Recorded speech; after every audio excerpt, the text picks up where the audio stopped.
It's the world's finest and we sliding in vaginas. If you don't believe it, nigga, you can Spotify us. Robert Gable Jr., he the Lex Luthor of these hoes. Cassius Samuel's a pimp, you better leave your bitch at home. We on the air going crazy on the daily, roasting all the bullshit that's going on lately. A 80-year-old lady shot by Israelis and the Raiders trying to contract Tom Brady. We can take it anywhere, we don't have a compass. It don't even matter, every topic, every subject, we gon' touch it, and y'all gon' love it. So welcome to Uncommon Sense, a podcast about nothing. That shit is dope as fuck. Every time I hear that beat, that song. Every that shit time. is dope. As soon as he comes in, that first line gets me every time. And what did you guys just think about that animated intro surprise out of nowhere? That's something my man Cash has been cooking up for a little bit now, I want to say. You've been sending me little screenshots and little rough drafts and things behind the scenes like this is going to be dope.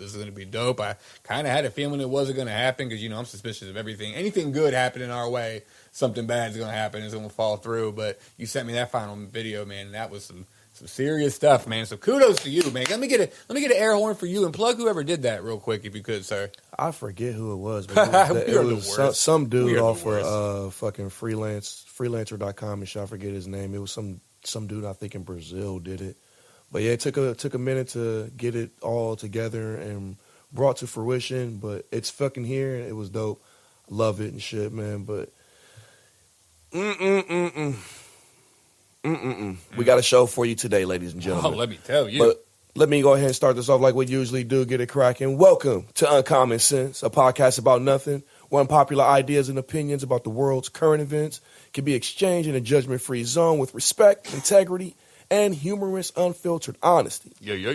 So if you are easily offended by real talk, let me let you know right now, this is not the podcast for you, and you should get the fuck up off the RSS feed right now, you dig? Get to getting, because this is definitely not the podcast for you. You got in the shallow end or the deep end and you can't swim, so please get out. Doggy pedal your ass out the pool. Real talk. But as always, I am one half of the world's finest who barely ever slides into vaginas regardless of what the theme song says. Cassius Samuels. And I'm sitting across the room from my homie, Robert Gable Jr., a.k.a. the Lex Luthor of these hoes. Mm-hmm. And as always, in here, in spirit, is the third member of the podcast, Trifecta, Sean Threats, the homie that you that helped us with the beat that you heard intro the podcast today. Oh, yeah, he really brought his A game, too. We hit him up on the fly. We really thought Gmail was going to bang that out in the weekend. Hot. We love you, Gmail, but we should have known we were working on rapper time and shit. But we really put triple threats to engineer to the work. We hit him, made him pound out a beat over the weekend. And he came back, I think, 24 hours with that dope-ass shit? Somewhere around that. Yeah. Much love to him. Everything you do for the podcast, man. So always remember the third man of the crew. Never forget. And you know, we got a dope show lined up for y'all today, man, for real. I think that's underselling. I think we have the best show we have ever done about to be going down today. I really do. I feel it in my bones, man. I'm shaking, man. I got the Michael J. Fox, man. I'm shaking over here, man, a little bit. I'm moving, man. He's already opening up with the fucking Michael J. Fox jokes, bro. I'm like, we're not going to get canceled this episode. Let's try not to get canceled. 5 minutes in. I'm sorry, I love Michael. this guy, man. I love this guy. And yeah, I'm not going to try to cancel him this episode. It's all love in the atmosphere, man, even though he's going to hit me with the funnies. But you know, we're going to hit you with everything we usually do, everything popping in pop culture. You know, we're going to wild out with some flagrant fuckboy talk. We're going to hit you with some updates from the underground. You know what I mean? Love that new segment. As always, don't forget there are timestamps in the description of every episode. So if you want to skip to that specific part of the podcast and listen to what you want to hear on demand, man, feel free, because we understand you got a life going on. You know, life comes at you fast. You got kids. You got work. You got side hustles, you got side chicks, side dudes. We understand. Just hit that timestamp, man. You can just listen to whatever you want. Also, don't forget to hit that like button. Make sure you subscribe because it helps us tremendously when we're trying to monetize this thing, if you want me to be honest with you, because we are trying to monetize this shit at some point. So help us out. And we are a brand new podcast, too. And we're doing great on Spotify, Apple Music, everything else. Anybody will tell you growing something on YouTube is a painful and slow process. So especially to all you Twiztid serial killers signing in just to listen to the Jamie Madrox interview. If you don't listen to a second else of this podcast, trust me, we understand. Still, if you can show some love, whoop whoop, hit that subscribe button, please. Smash it. Smash the sub button. You don't even have to watch a video in the future. Just smash it. Show some love to one of the best underground podcasts out there. We appreciate it. For sure. And as my partner in podcast crime has already alluded to, we have a special treat for you today, man. But before we get to that, we have to acknowledge this is a special treat that was only made possible by our newfound partnership with the Up Your Geek Media Network. So from the bottom of my heart, I want to send out one of the most sincere and special shout outs to the homie, Lamar Kane, and thank him for the opportunity to take this thing to new heights, because with his help and his resources together with our creative power and creative ingenuity and our resources and plugs and connections of our own, we have been able to form this conglomerate of conquistadors. Like that alliteration? I love everything you just said, because we just literally went through the podcast docket of everything we needed to say. We did not mention that, and that was one thing I wanted to stress. So one, good job, man. You on your shit today. We on it today. But yes, not to bury the lead, we have decided to unify and make a deadly alliance with Lamar Kane, CEO of Up Your Geek. Up Your Geek has been doing a lot of things. He's made it a legitimate company to combat clickbait and other cancerous elements in the nerd, entertainment, pop culture, media, journalism niche of the entertainment world. And he's doing a wonderful job at just like growing anything that's new out there. It takes time, it takes patience, and it's slow going. So what we're going to do is we already have our foot in Facebook. We have some massive pages. We have some massive presence online in a lot of places. We're going to unify, use his plugs and his connection with ours, and kind of make this just unified nerd world order and just kind of take it over. And it's already moving masterfully. Like Suge, I like to call him Suge Kane, but Lamar already hooked us up with some press passes. So we already got into 2 Comic Cons that we're going to try to network in there. What was that little shahee Michael Jackson giggle? Because I've got this picture of Lamar in the classic Suge night pose on the stage. Like, yo, you tired of Fandom Wire always up in your articles? You tired of motherfucking Heroic Hollywood making you copy and paste your content? Right. Come to Up Your Geek. Pulled out the 90s classic quotes, man. Nice. And that's what he's doing, too. And we're getting the best in the biz that did work with Heroic Hollywood and Fandom Wire, the good elements of these sites, and kind of just bringing them all together to combat it. And I think we're going to make something big. Like, I really do. For real. But from the bottom of our heart, especially on the Twiztid interview, before we get to that, like, I'm not going to bury the lead. Full disclaimer, full disclosure, and it's something I even go into the podcast or the interview about. So full journalistic integrity here. I'm a massive fan of Twiztid. They've been my favorite band since 1999. So for Lamar to hook this up and to do it so legitimately, like, I didn't think it was legitimately happening until I heard Jamie Madrox's voice come over the phone like this, like, "What's up, guys?" And I'm like, oh man, this is really happening. It's like, we're really doing it with Up Your Geek. So Lamar, thank you. We're going to do some big things in 2020. 2020 vision's a real thing. So check us out, guys. Hell yeah. On to the interview. So on to the epic moment in question, sir? Or should we drag this out any longer for these poor bastards? A little bit more of a drag out, just because to let them know there was supposed to be an interview scheduled with both Jamie is true. And Monoxide Child. But due to scheduling conflicts, we were unable to make that happen. So we got one half of the wickedly infamous underground Detroit rap legend group. You know what I'm saying? Yes. And I just wanted to let everybody know that's the reason why we didn't get both, because we were supposed to have both, but just because of time constraints and stuff like that, that's why we didn't get both. But without further ado, ladies and gentlemen, sit back, relax, enjoy the show as we present to you none other than Magic Ninja Entertainment's own Jamie Madrox from Twiztid. Let's do it. Hello. Is this Jamie by any chance? Yes, it is indeed. How you doing? Hey, pretty good, Mr. Madrox. How you doing today, sir? I'm doing very well, man.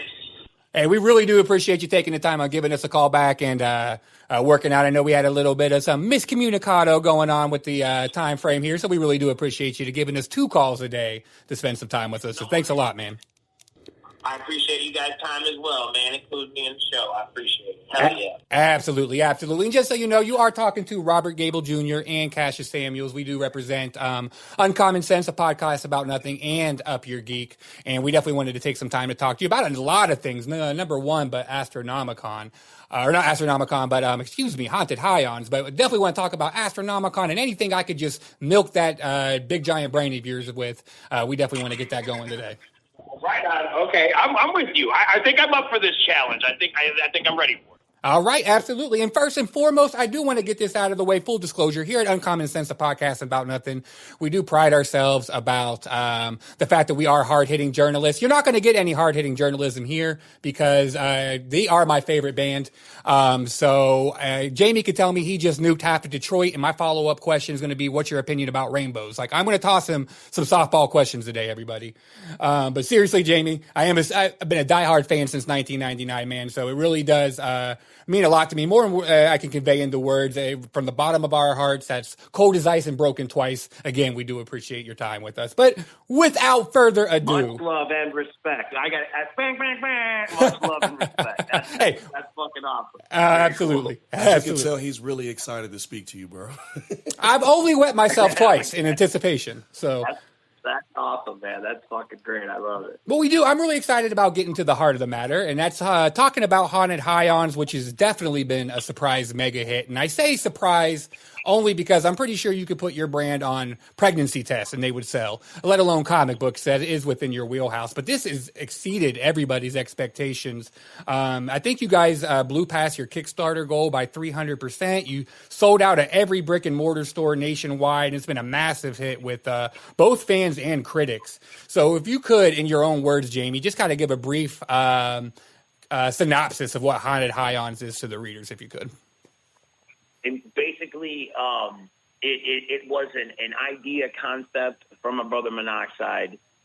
He wanted us to be these would-be ghost hunters that essentially really don't know what we're doing, and we think that maybe it's all bullshit, and then we come to find out that there's some really spooky shit happening out in the world, and it kind of brings light to our situation. And of course, I'm gonna say the Highons part brings light to the partaking of enhancements, which kind of opened up a whole door to I want to say like this tongue-in-cheek kind of campiness to where we're allowed to be a little more comedic and everything doesn't have to be straight serious. Like even the Winchester brothers have a little tongue-in-cheek to them. There's a little camp there. But I think that's why it's such a success is because, if anything, you can't be so serious with everything. You know what I mean? It's like 'cause people will pick everything apart. Your timeline doesn't match up to what, you know what I mean? Yeah. Mm-hmm. Believe Absolutely. me, the fandoms are crazy these days. So, what's that? I'll say, the fandoms are crazy these days. Absolutely, absolutely. Like they hold everything to like this special critique, and I appreciate that. You know what I mean? So that's why I like the idea that we're more or less allowed to be ourselves. Through the Highon portion of it, and the haunted part just leads to all of the crazy misadventures that Jamie and Paul and ghost partner Felicia fall into. Absolutely. Yeah. And that's actually what I find so fascinating about it is that for a project, it's a comedy book, it's a horror book, and it's a supernatural book. And you kind of touch base on it a little bit, but the comic book medium is definitely dominated by spandex books, as we like to call them, cape and cow books, superhero books, even though horror books, especially like Tales from the Crypt and Adventures of the Unknown, especially in the 1940s, like comics really did find their origins in horror books. So it's really cool that you guys are finding your taking comics back to its roots and staying true to your brand as well. But do you find it hard to get these books out there in a market that's so dominated by spandex books? I would say just first of all, I have to admit I'm a fan of all the spandex books, and I honestly do mean that. Like all of my favorites, like Batman and like all of the titles I still collect, and X-Men and Spider-Man. My heart goes to that. But just to have what I've learned, and I don't know shit by any means. I don't claim to know shit. I'm a spectator, not a hater. But what I've learned through my spectation is basically that it's impossible, not impossible. It's pretty fucking hard to get any comic book, whether it be a spandex book, whether it be a horror story like you commented on, whether it be, you know, like some of these new psychological reads that I've been put on to recently. But all of them alike, it's hard to get into distribution. And we were blessed by our comic label, Source Point, having this distribution through Diamond, which was a big deal. Like for us, like that was like, man, I can't even express to you. Like Diamond is Diamond is that road to Asgard. You know what I mean? Like if you don't, Diamond is that road. You ain't getting into Asgard without that road. It's like Diamond is the track to get you into the mom and pops, the brick and mortars that you spoke about earlier on the show. It's like that is the key, and that was like quintessential into helping us be able to get to the people who don't. Not everybody orders online. I know it's taking over things, but there's still a lot of militant people like myself. They're very Fred Flintstone minded. We want to go in the car and we want to go pick up our fucking pull list. We don't want to have some rando drop it off at our door for the neighbor to steal. You know what I mean? Oh, yeah, absolutely. And I think that's actually crucial, too, to get new readers to be in brick and mortar stores, because I may not pick up your book if I see it online, but if I can flip through a couple pages in a brick and mortar store, hey, I might actually pick that up. You know what I mean? Agreed. No, absolutely agreed. And that used to be, I say used to, because times have changed a lot, but I'm actually happy to see that it is coming back around. But it's like that when you go into a lot of the comic book shops. Again, now there's that lightness. It's not so uptight and pretentious in there like it was before. Like there used to be this, like you would go in there and you would almost feel like small if you didn't know information, or you would be belittled that you didn't know these things. You know, it's like, and those are the places where. Those are the churches, so to speak, where you go to get your knowledge. Like, hey, man, I'm a newbie.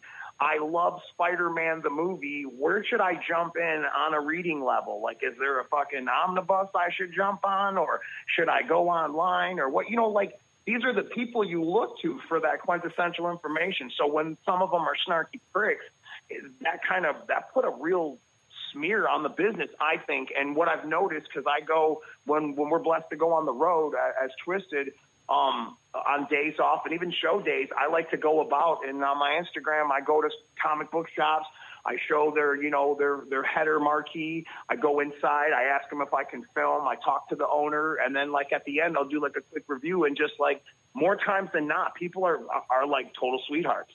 So it's not like that as much anymore. I think maybe everybody got the Post-it note. Maybe everybody got the note that it's like everything is dying, and the more you help keep it alive, the longer it's going to live. Absolutely. Couldn't agree more.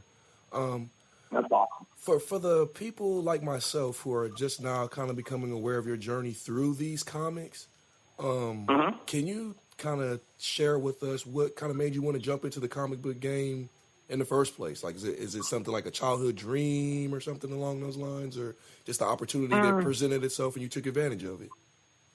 No, I for me to say, like comic books in general have been in my DNA since a small child. I've always been either with them or surrounded by them. My dad used to collect.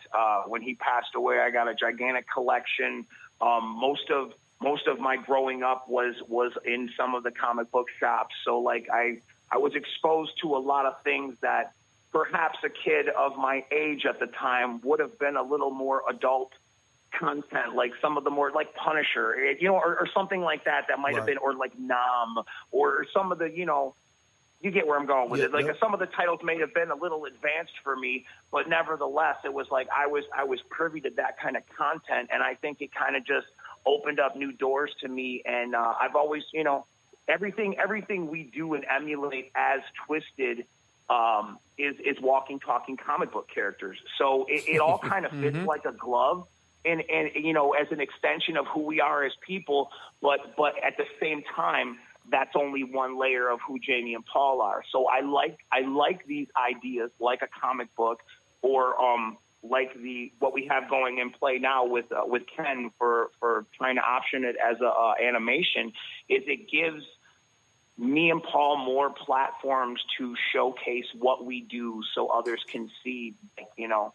Maybe we're that diamond in the rough you didn't know was there, apparently. You know what I mean? Because we've been doing it for a long time, and you know, every day it's a little more exposure. Because, again, it's truly hard, even with those diamond distributions and having the greatest, you know, comic book company behind you, it's really hard to get into the eye holes and ear holes and basically water cooler circles of some of these people that would be your potential target audience, you know? Absolutely. And so it's like we've been blessed in the regard to have a great core audience who's very, you know, receptive to a lot of the products we put out and are very vocal about sharing it with other people. So that's been like a super duper blessing. And then again, like I said, just getting it in diamond distribution and getting it to the stores and showing that, you know, there's a market for it. People are interested in this as a book, and you know, and things progress from there. So all good things, you know, fingers and toes crossed. Absolutely. And I think the book really sells itself too, because it's good. Like, it's really good. Like, That's with awesome. with your guys' writing and Dirk Manning, who I got nothing but love and support for, really are just like the trifecta of content creators when it comes to this book, because you guys really just mesh and vibe off each other well. And one thing that I kind of noticed is that it's really a good book for both hardcore fans like myself, who's lived and bled Twiztid since the 90s, and like my man Cash here, who's just now becoming acquainted to your music. And I was wondering, like, was that a conscious decision to make it both accessible to both long-term fans and new fans, or people that may not have heard of you altogether? Was that a conscious decision? I would say I want to say something cool like yes, but I would mostly say that would have been a Dirk play. Okay. Which again was a smart ninja play on his behalf, which is why we work with him, because he is the best. Oh, he's the man. But what I would say is I want to say yes, because maybe not specifically for that very comic book, but in the point with our music and a lot of the other projects and stuff that we kind of put ourselves into, we like everything to be a certain jump on point. You never really want to try to alienate anybody or any type of audience, because, you know, how I like to think about it is people that sing the praises of our music and what it helped them and how it helped them through their whatever time in their life and what have you.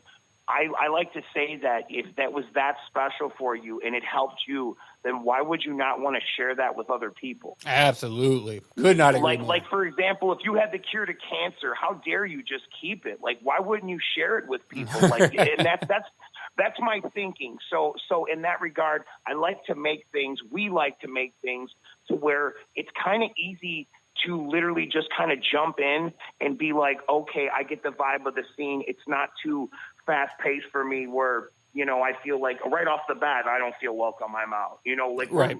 We're pretty much like that in all of our aspects, which I'm pretty proud to say. That's cool that we mindful of it, I suppose, you know? Oh, yeah, absolutely. Cognizant of anything. Yeah, totally. And I do want to talk about the show, because I don't want to bury the lead. That is probably the biggest thing we're going to talk about today. But as a fan, I would be remiss if I didn't ask you this, because I saw on your Astronomicon 3 panel with Mr. Dirk Manning that you guys announced that the next arc was going to be called The Curse of the Green Book. So any long-term Twiztid fan probably is going to jump out of their Magic Ninja underoos just at the name alone. But are we going to get anything from the Green Album book Green Book album into the book, such as, are we going to see Ham Shabam possessing anybody? Is there going to be any bodies getting dumped in Marsh Lagoon? Is Robert's father finally going to get a 2-piece and a biscuit? Like, I need some answers, Madrox. I mean, you've definitely done your homework. That I will say. What I like. I am not at liberty to give you any of these these perks or incentives, but I will say that Dirk is very mindful when crafting his stories. He likes to there's something about how he goes and takes albums and like he kind of fleshes them out. Because a lot of the times when me and Paul make a record, we just kind of record what we feel, and then afterwards we kind of look at it like, you know, like a painting, and we're like, well, what the fuck is it? You know what I mean? And then we kind of name it, and, you know, it becomes a record you hear about. Right. You know what I mean? It's like, so in that regard, it's like he'll take one of those records and be like, this is what I heard in it, and this is where, so it's like those, it's kind of refreshing, I guess is what I'm trying to say, is his approach to the material. He kind of sources his material from our back catalog and stuff like that, but at the same time, he takes it in a fun, playful way where, like how we discussed, where if you are an OG fan, there are nods and Easter eggs to things that will make you cheese and make you so very happy. Yeah, such as, and not limited to, guys, I just want to say a couple really quick Easter eggs I loved in that book was the Magic Ninja Studios, seeing young wicked cannoli thief, Dustin delivering a pizza tickled me because, you know, anything with Dustin is awesome. The AXE boys, though, and when they picked the door, and one, I loved how the artwork switched at the end. I'm not going to try to give away too many spoilers in case anybody did read the book. That's awesome. But when AXE got attacked by the mustard, I nearly died. Because if you know my boys, a la Zulu, you know them in mustard, and man, that was killer. Yes, it is arch enemy. And for Dirk to get all this and to get this from your music, and from him being such a self-proclaimed metalhead too, and for him to understand something that's really not in his wheelhouse as well, I think one is a testament to how universal your music is, and two, how receptive Dirk is to different cultures, music, and what have you, and it's an ear he has for things and the mind he has. I think is really impressive. I really do. But one thing that I did want to ask you, because we heard the big news also at Astronomicon, and that is that you struck a deal with Mr. Ken F. Levin. Is that correct, Jamie? Yes, indeed. And if you guys don't know, Mr. Ken Levin is the executive producers of AMC's The Preacher, one of my personal favorites, Amazon The Boys. And he is contracted, or you guys are partnering with him to do a potential animated series about haunted Highlands, is it? It's true, yeah. And that was like a whole new level of the game, and just really and truthfully showing one more potential of something, that a seed that we planted together as a team of ninjas that could potentially grow into something that's great. With him, I see great things, man. The sky's the limit, it looks like. Well, with that in mind, what are your end goals? What's your end game for this vision that you guys have collectively look like? Like, what are you hoping to achieve at the end of this? Like, if you look at this as a mountain you're trying to climb, when you get to the top of that mountain, how will you know? I mean, you know, I would like to think of it. I personally want to first of all say that everybody would have their own different opinion. I mean, from anybody on the creative team, I'm pretty sure we would all have a different outtake on it. My personal, I would love to see it become a series or a series of movies, either like a season, a couple seasons, or you know, long play movies, one or two with some arcs and some to be continued kind of vibe. I think it's got legs like that. I think the story is strong. I think that what we've built so far is literally just a start point of some great things to come. And I think there's a lot of really, really killer things that we can pull off in animation that I just feel that the dollar is not there to do in real movies. So like Felicia is a prime example. I mean, she can phase through walls just like, you know, Kitty Pryde and Rogue. You know what I mean? It's it's no big, you know, it's animation. It's like, and it's the level of animation to where I'm curious now with my next thing is like, as we go into that stage, what kind of style, how will it look? That's how will very it watch? important. You know, these are all things that like I anticipate as not only just a guy who's getting to see this dream become reality, but also as, again, a spectator who wants to learn, because like, I'm like everybody else. I'm a nerdy. I love these things. I watch cartoon feature movies like they're, you know, cinema quality shit. You know, I'm like, fuck the Oscars and the Tonys. I want to watch, you know, Dark Knight Returns, Frank Miller style cartoon. You know, this is what should be winning the award. Volume 1 and Volume 2. Speak on it, Jamie. I'm saying, how did they do this? How did they pull it off? How did they get that dark? You know, like I heard some of the scenes in, again, just nerdy things that blow my mind. Some of the original scenes in Batman the Animated Series, they wanted it to be so dark that they painted all of the cells on black paper. Yes. So that everything, it blows my mind. The procedure. I'm one of those guys, like from my artistic perception, I like to see how a person's procedure of what they do and how I can add that to my skill set. So like, I'm blown away, dude. I am literally a sponge just waiting to soak up like all of the potential what could come of this, man. And I see a lot of great things, so I'm like super duper psyched. That's a great answer. Oh, fantastic. You're not going to get anything else from Mr. Madrox, but, and I know this is probably... Thank you, gentlemen. Thank you. Grease some wheels up a little bit, if I may. I know this is probably way too early in the game, but are you guys trying to shoot? Because I know you're trying to shoot for different mediums. You don't know exactly where you're going to land, but if it was up to you, Jamie Spaniolo, right now, if you could get it on TV, streaming, or a series of animated movies, what would be your personal preference for Haunted Highlands? And now, when you say TV or streaming, is that those are real action, or you're assuming that those wouldn't be animated either? I'm assuming all animated. Yeah, an animated series for TV, an animated series for like Netflix or Amazon, or animated movies. Yeah. You know, the businessman in me says TV, but I know that the source content right off the bat in the title is too. It's not going to fly. In my true nerdy heart of hearts, it's an Adult Swim kind of deal. Ooh, good call. It's one of those. It's one of those where like. I feel it could grow amongst, you know, like the Aqua Teen Hunger Force and shit like that. Like, I feel it could exist in that as like, if you remember like the Max from MTV. Yeah, the Max. Yeah. Kind of existed and or around Beavis and Butthead. It was kind of like, which kind of ushered in Spawn and all that cool shit. And it's like, I feel like those are people who took, again, bold steps. Like if you would have asked Sam Keith, you know, like, do you want the Max to be on TV, on MTV or whatever? And he's probably like, oh shit, I don't know. But when MTV was like, hey, look, we have this thing in between Eon Flux, and then he's like, I'm fucking on. Sign me up. You know what I mean? It's like, as we all would, who has heart in a character or a storyline or something that you put so much of your time and effort into. You want everyone to see it. You're so very proud of it. Like, put me on the highest fucking pedestal. Where will the most people see me at? You know what I mean? No, absolutely. Is how I should be minded.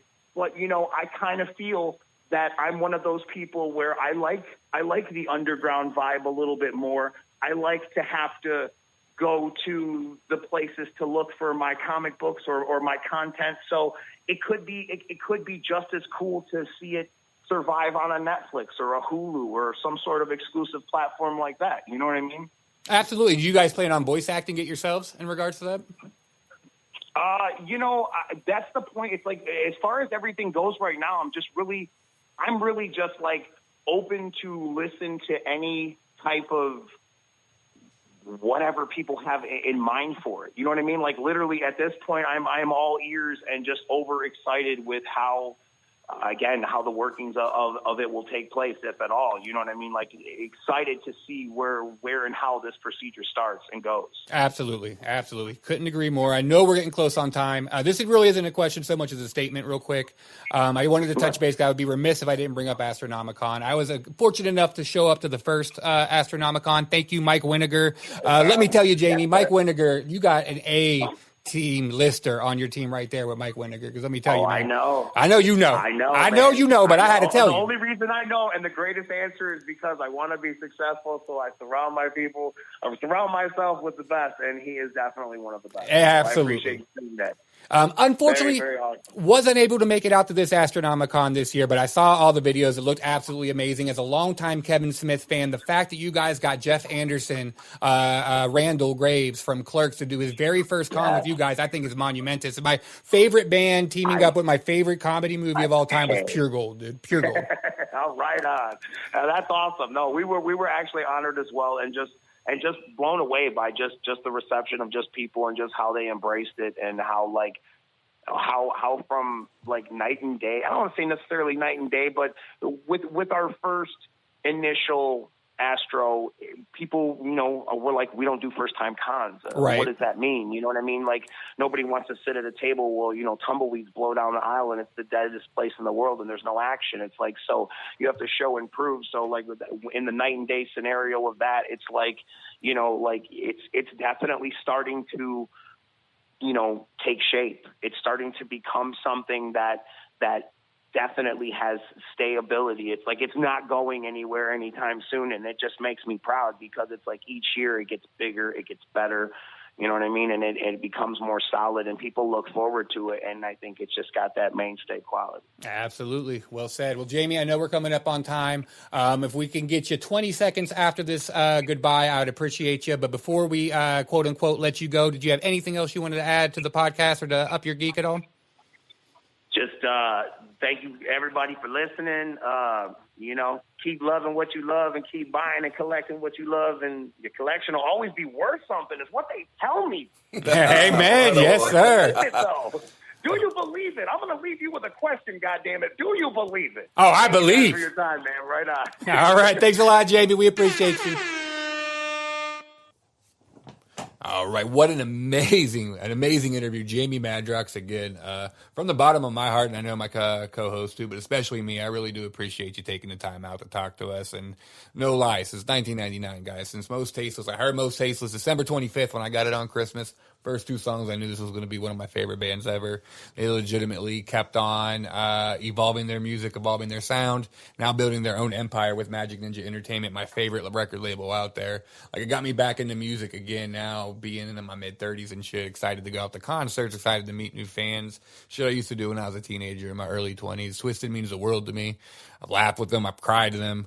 Especially Jamie, it was a huge inspiration in my life. So the chance to talk to him was amazing.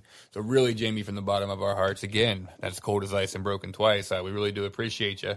And I do want to give a special shout out as well to Amy, I think it was Spencer Tiemann. If I'm mispronouncing your name, I do apologize. But she was working with Lamar from Up Your Geek and facilitating this interview. And I've heard nothing but amazing things about from Lamar, from working with Amy. Very professional, very amazing, made a lot of awesome things happen for us, and we really do look forward to working with you again in the future.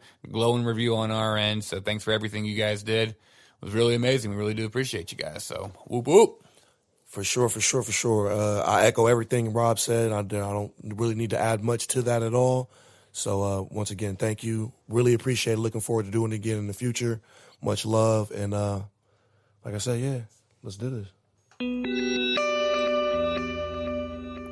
What's popping in pop culture, though? What's popping in pop culture? You know I got to shoot that off like every episode. Yeah, you got to do that shit. I'm trying to come up with one for Updating Underground, but I ain't got it yet, and I'm feeling a little under the weather, so we're going to try that next episode, I guess. Coronavirus, man. Controversy. Conspiracies. It's fucking, it won't go away, man. Last time we was here, we got accused of being paid off. We got accused of being shills because we were trying to say, hey, man, it's not that big of a deal. The flu is worse. And just for the record, the flu is still worse right now. But this shit is getting kind of crazy. It is getting crazy. About as crazy as the comments we get in our comment section. Of all the crazy shit we say, like the things that piss people off is the weirdest of things. Like of all the things that we've said that I thought we'd get canceled, being a paid shield for the coronavirus. Who's paying me? The virus? Like I say, hey, man, right? Shoot the check through. You know what I'm saying? I'm chill for anybody. Like, I have zero integrity. Like, I'm not even going to play, man. Shoot the check through. Right? I cash that motherfucker and shield, whatever. Or almost, as long as it don't affect my integrity in, like, a seriously personal, deep way. You know what I mean? Like, I shield for the coronavirus. I might even shield for DC. I mean, whatever. You know, I could compromise my my opinionated belief for a little bit of shilling and shit. A couple million, you know what I mean? I mean, it's a high price. You know what I mean? I ain't going to sell out for low. Oh, no. For the low. Should be a couple million. Birds of Prey is Godfather, too. You know what I'm saying? Like, I'll sit here and do all kind of articles about why Harley Quinn just revolutionized fucking women superhero movies. Everywhere, and shit, you know what I mean? Right. But what do you think about, like, this? Like, let's dive into the conspiracy part of it and shit before we get into the actual fact-based stuff. What do you think about the conspiracy of it's a man-made virus? You buy that or you think it's natural?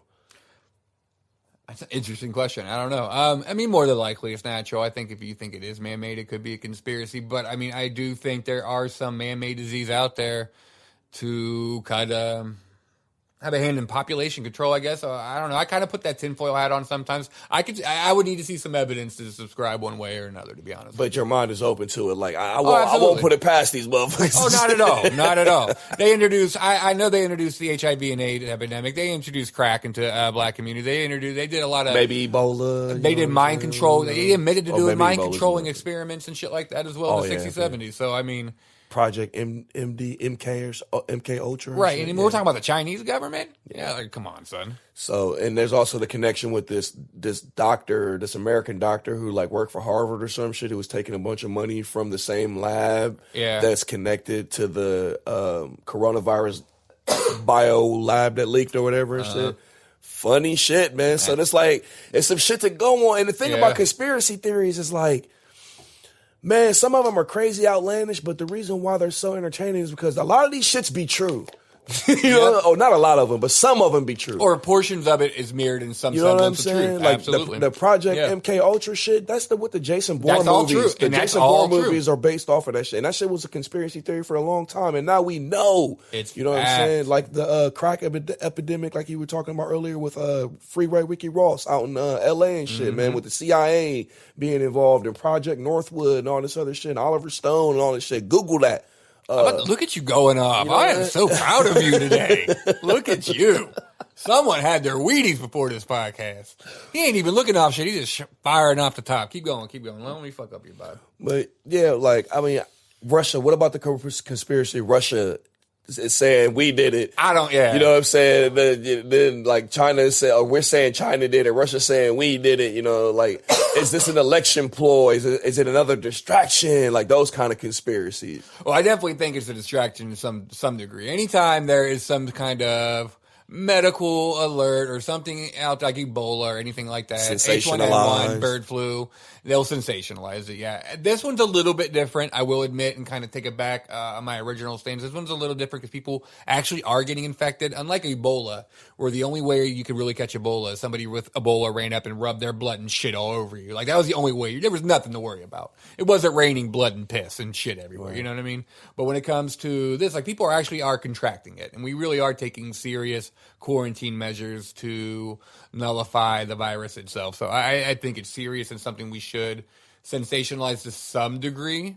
But the media, being the media, also likes to hype it up and kind of fan the flames of controversy a bit too, to sell clicks, sell papers, sell eyes on TV screens and what have you. But I think that is detrimental to us, because now we are paying extra for hygiene products. We are paying extra for first aid care. We are having a hard time finding basic things now because people are freaking out and hoarding. And I mean, we are not ready for some real shit people either. Are so stupid. They really are. Let's hoard all the sanitation and soap and shit so nobody else can clean themselves. And face masks. Stop with the face mask. It doesn't stop at number one. And number two, people that really do need the face mask can't get them now. And it's like, we are not going to survive. The stock is going up, though. The stock is going up. Lysol is like, the CEO of Lysol, you know DuckTales, right? When Scrooge McDuck jumps in that giant pool of gold coins, that's what the CEO of Lysol is doing right now. That motherfucker is paid. Purell CEO paid. Anybody that got any kind of great value Walmart version hand sanitizer paid. Like, anybody that got a stock in this shit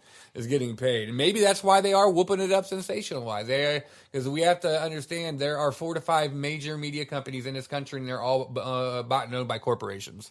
So, of course, they're going to whoop this up into a frenzy so you get out there and buy shit. So it stimulates the economy as well. And we're so dumb we fall for it. But like you said, I echo not almost everything you said, I echo to the fullest and shit, man. But it is definitely something we should take seriously. The World Health Organization has elevated its assessment of the threat up to the highest level and has warned, the United States and every other country to get ready for the virus's arrival and to prepare for it. Last time that I checked the stats on it, there were over 93,000 confirmed cases. Globally, there were almost 3,200 deaths. There were 90% of the new cases from new countries where it was popping up. It's deadlier than the flu, but it doesn't spread as easily. So that's something to also be aware of and shit. And that containment is a top priority. Within the United States, The U.S. has reported at least 129 cases across 15 states, including California, New York, Illinois, Florida, Georgia, Rhode Island, Oregon, New Hampshire, Texas, and Wisconsin, in addition to Washington State. So there have also been 11 fatalities so far that have been related to the deaths, with the first being in California on Wednesday. So that's the last time I checked. Those And were a special counted note, stats. I think I remember reading the majority of people that did die from the coronavirus were people that were high risk. They were over the age of 50, 60. They would have been high risk for the flu, period. They would have died if they got a bad case of the flu, so corona took them out as well. So it's not as dire even when you hear that. And when you really think about the population number, if you take just a look at the numbers and stats, the amount of people that got infected is 0.0000012% of the global population. Like, everybody chill out a little bit. I think we're doing a great job containing it. I think we're taking the quarantine measures very seriously globally. We're working together to do that. And I think actually I'm impressed in regards to that. Don't buy into sensationalism. Don't worry. Wash your goddamn hands. Everybody should be fine. And it doesn't matter. Even if we're not fine, I know how to beat the coronavirus. Let me know. Wow, how's that, sir? I figured out how to stop the virus. Okay. All we got to do is dig up a bunch of old racist or homophobic tweets on it. And then it'll get canceled. Boom! Shut the fuck up. God damn it. Come on, man. Goddamn air horn. No, tell you what, that fucking makes me bored. Best $2 podcast you ever listened to. Rears his head again. Hey, yeah, I may be dollar store fucking podcast, but I'm still more than you bargained for, bitch ass. Ooh, there it is. Bars! Let me tell you what. You I looked at the air horn. You wanted to go for it again. I saw you. You didn't want to be disappointed. You wanted to hit that air horn again, but you're like, if I do, it won't work and I'll be mad. Yeah. So I can't do it. Right. I saw that. But anyway, switching gears, moving on from that bullshit, man. Bob Iger stepped down, man. Ooh, yeah. Big news. Something. On February 26th, it was announced that the man who may be the second most important person in the history of Disney behind Walt Disney himself was stepping down. Yeah, Bob Iger being the Disney CEO, if anybody doesn't know him by name. Yeah, that's some big news. What is your take on that? Because that kind of split the internet world a little bit, because a lot of anti-Disney people ran with the everything's bad at Disney. Disney's burning down, and ran with that angle. A lot of people were like, "Hey, he planned on stepping down anyway. This is all normal here." He did plan to stamp it but down. He's still going to run out the rest of his contract, so he still will be on board until December 31st, 2021, which is my sister's birthday, December 31st. Shout out to my baby sister. Love you. What up, baby sister? Like I said, he'll finish out his contract, and then this dude, Bob Chapek or whatever, is going to step in. He is the executive chairman from the Disney Parks and Adventures and stuff like that. So he's going to be taking over. So I don't really know who to do. I didn't know who Bob Iger was until recently, but if you look at his track record, I guess if you look at Disney's bottom line, he is one of the most instrumental cats who came along for them, man. He brought Pixar, he brought Star Wars, he brought fucking Marvel. And that has basically made them the monopoly monster that they are. Now they got Fox and shit. That acquisition was made under his watch. He brought Disney Plus in there, which last time I checked, it was like 26.5 million paid subscribers. That's self-reported numbers. So who knows if that's really true or not, But if they're gassing it up or not. It's believable. Yeah, it's believable if anything. I'll give them the benefit. I'm always hesitant when people self-report their own numbers and shit, you know what I mean? Because you can cook.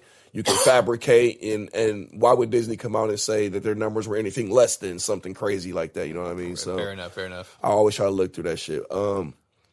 Yeah, I don't know. I think this is definitely a loss for Disney, even though I don't agree as a consumer, as a fan.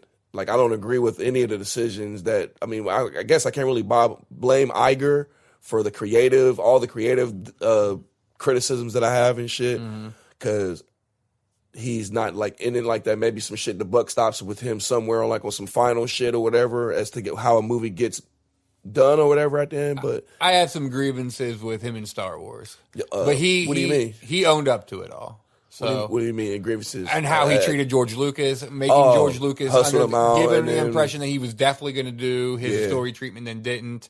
And then his he never promised him though. I mean, that's something you have to be. He didn't never tell him that. But he said in his book, I shouldn't have made him think as much as I did. So I think that by omission, I think he really probably did say we definitely are doing this, and he feels bad about it. If he hustled, and I respect him, Bob for that too. Yeah, if he really hustled him and he feels like he manipulated him, that's on him. But he wouldn't have apologized about it in a book, damning himself if he didn't. Yeah. That's one thing I'll give Bob a lot of credit for, especially in that book. He threw himself under the bus a couple times, especially with Star Wars. He's like, I fucked up and here's how. I really respect that because you ain't going to get that from anybody else. I'll give you that grievance, man. But and I agree. Grievance, and I agree. But that's about it. I'm just saying, like, overall, like, from a business standpoint, this is definitely going to hurt Disney. He's a juggernaut. He made Disney the fucking superpower that it is, other than Walt Disney. Absolutely. And I think the fact that they announced him stepping down the way they did. Disney's a lot of things, but one thing they most certainly are is they're sanctimonious. Calculated. They're ceremonious. Yeah, and they're calculating. And they're calculating. They're calculating. Ceremonious and calculated. Absolutely. And for them to just abruptly announce his departure out of nowhere with no grand parade goodbye, no grand ceremony, just out of nowhere. Oops, he's gone. You think there might be something else rumbling There's beneath something the else surface? going beneath the surface, most certainly. And I think the big thing that Disney Connections wants to to focus Kathleen? on. Is maybe she next? Oh, absolutely. No, because somebody had to take the fall. And it ain't going to be the woman.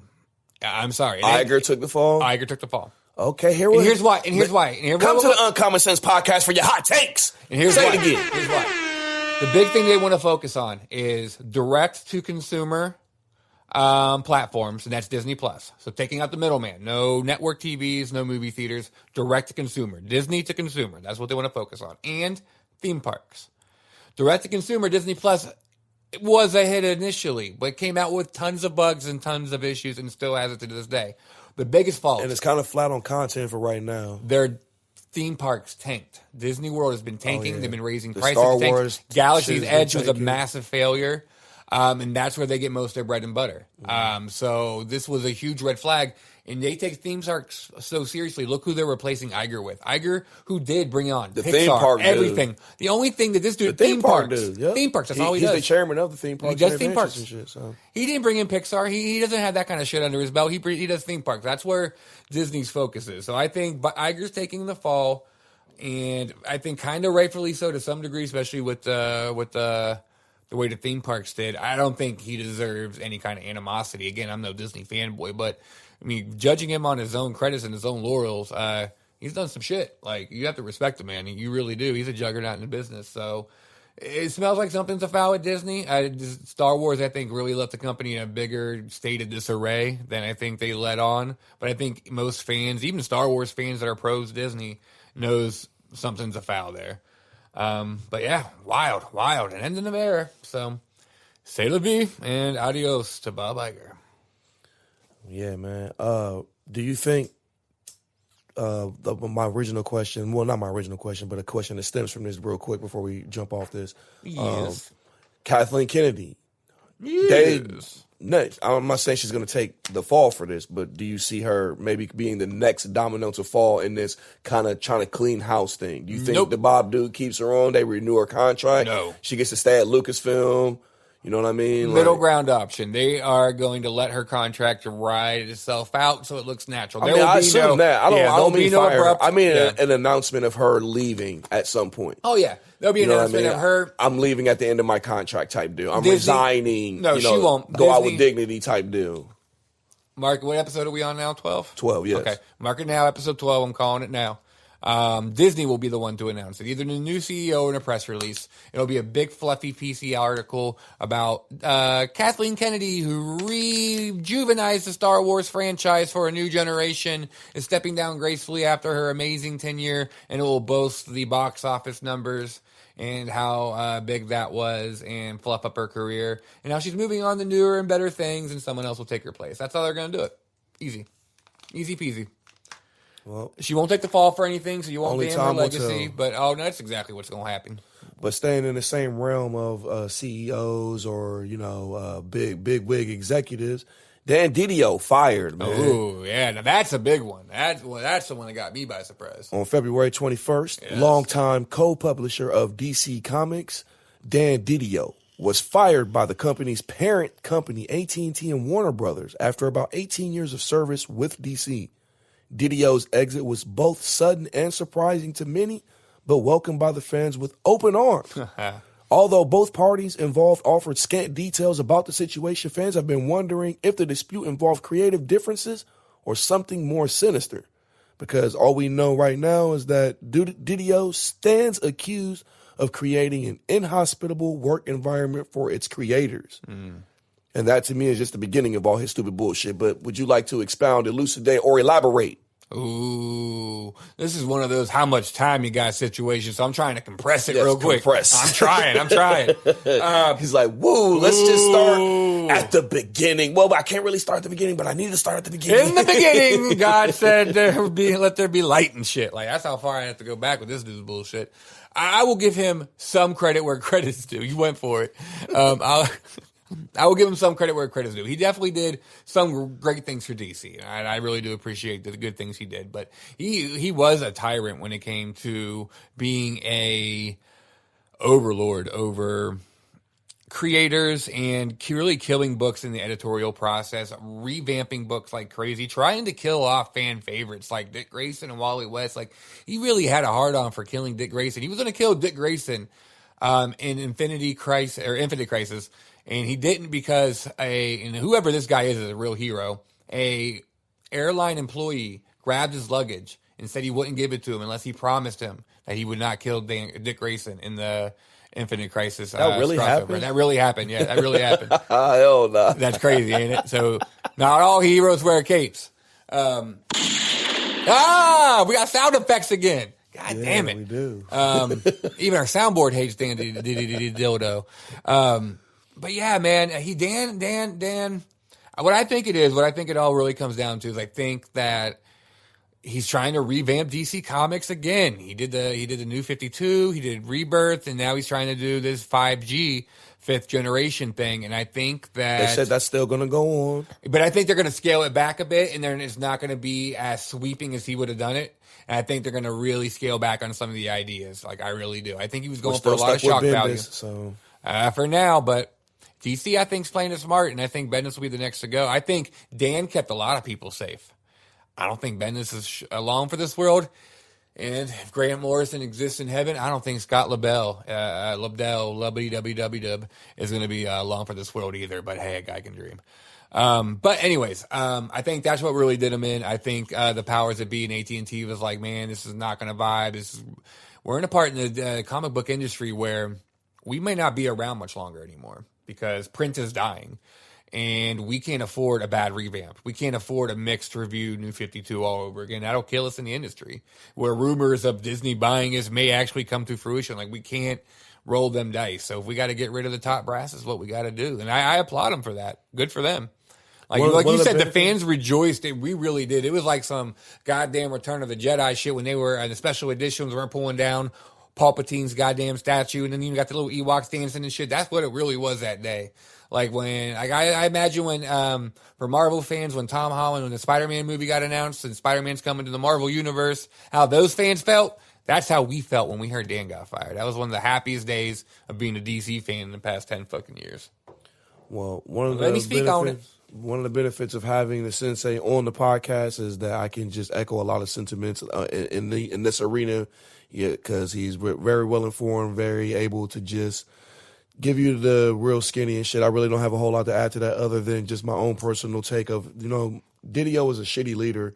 I mean, it can't go without saying that he did do some things that were good in the DC universe. You know what I mean? Like, he contributed to some things, even though he fucked some things up. The comic sales went up and down.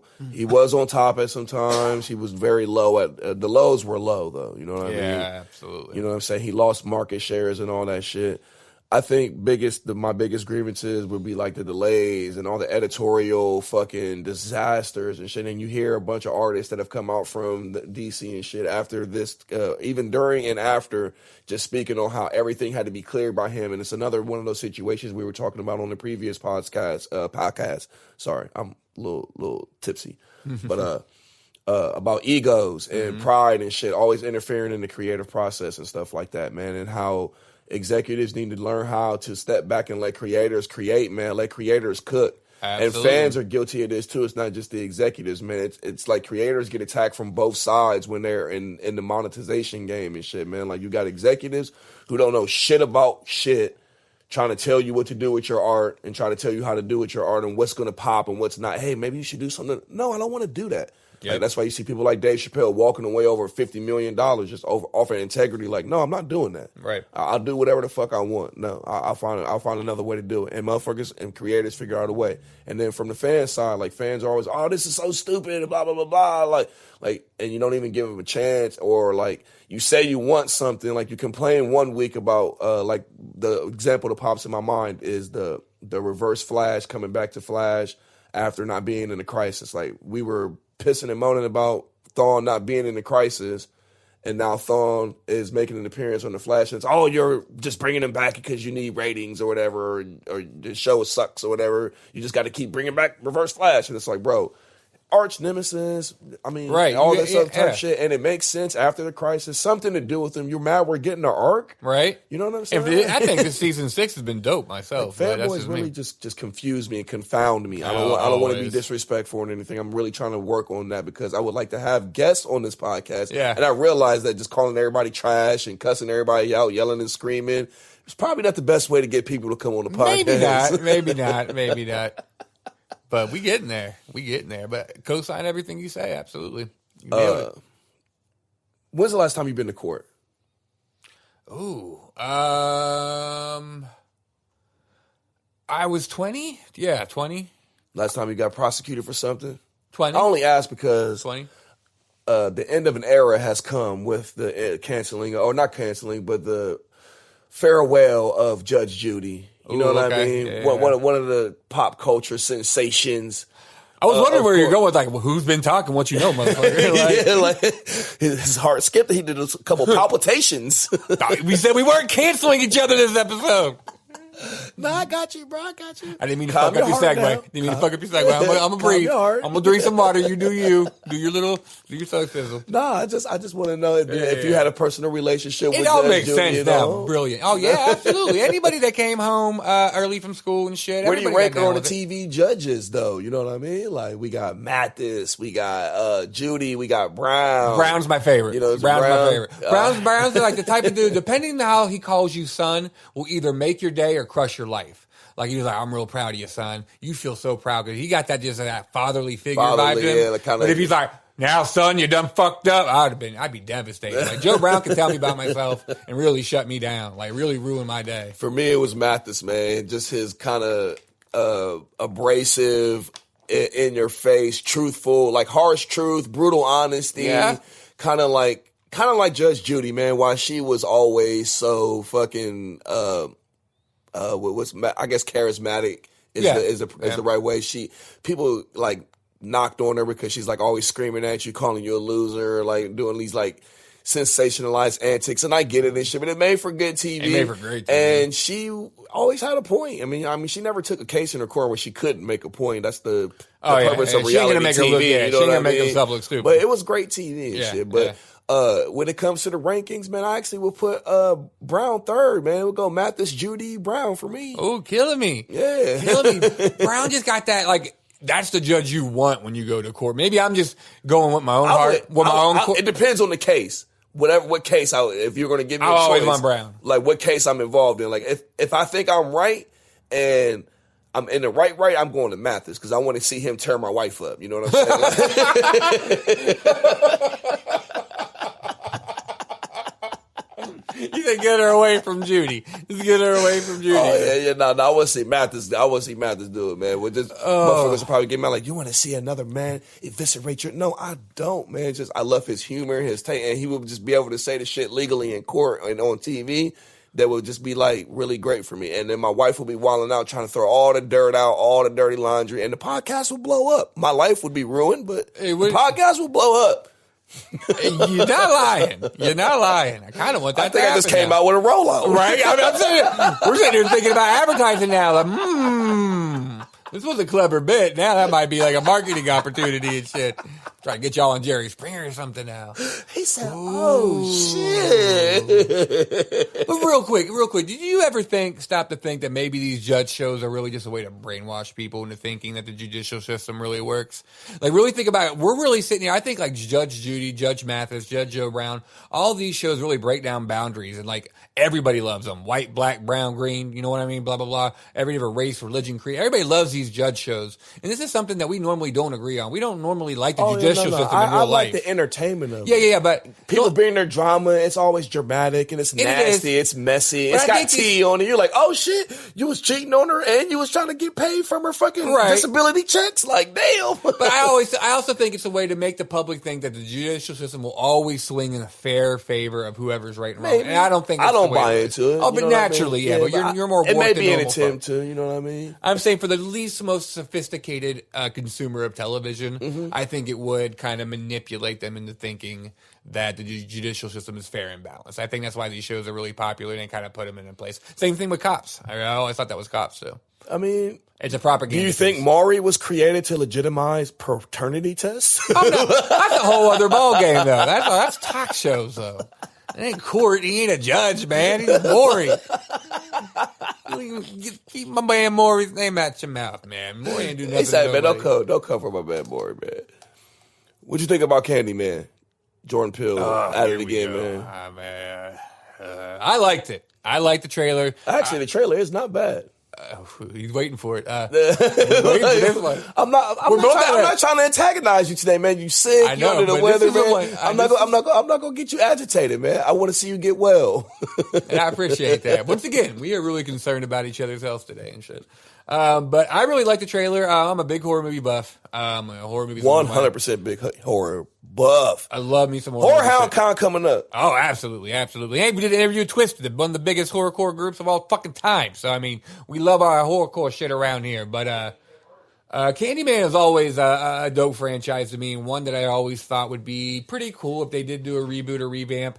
I would actually like the continuation or sequel. I like a la what the Child's Play franchise did. They didn't necessarily reboot it. Well, they did reboot it, much to the creator's chagrin. But they also kept a series going of original sequels that kept the original timeline going. But if you got Jordan Peele doing it, that's what gets me going. And that's what I'm going to get really excited for, because I'm really digging everything he's bringing to the table the past couple years. So I think him behind Candyman is really a good thing. And I really liked what I saw in the trailer, and I'm really excited for this. But you said something to me in text, and I think this will be the only point of contention between us, is that you don't like Jordan Peele, man?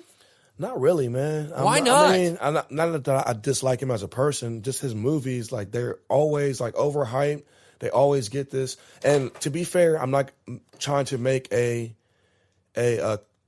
statement or criticism of his entire body of work, because I have not reviewed his entire body of work. So y'all, the people who are Jordan Peele fans, might be thinking of something that's classic to them that I haven't seen yet, that would be like, okay, maybe I misspoke about that. So I just want to say that disclaimer out the way. And not to say that he is a trash filmmaker or anything like that. Not using any type of that vocabulary. My thing is that, like with the Get Out movie or the Us movie or whatever, like these super overhyped movies and shit, they were like, I mean, I see the allegory, I get the messaging, but it's a whack movie, bro. How dare you? It's a whack movie. I'm sorry, man. And whack. I take that back. Again, I'm trying to be fair these days. It's not for me.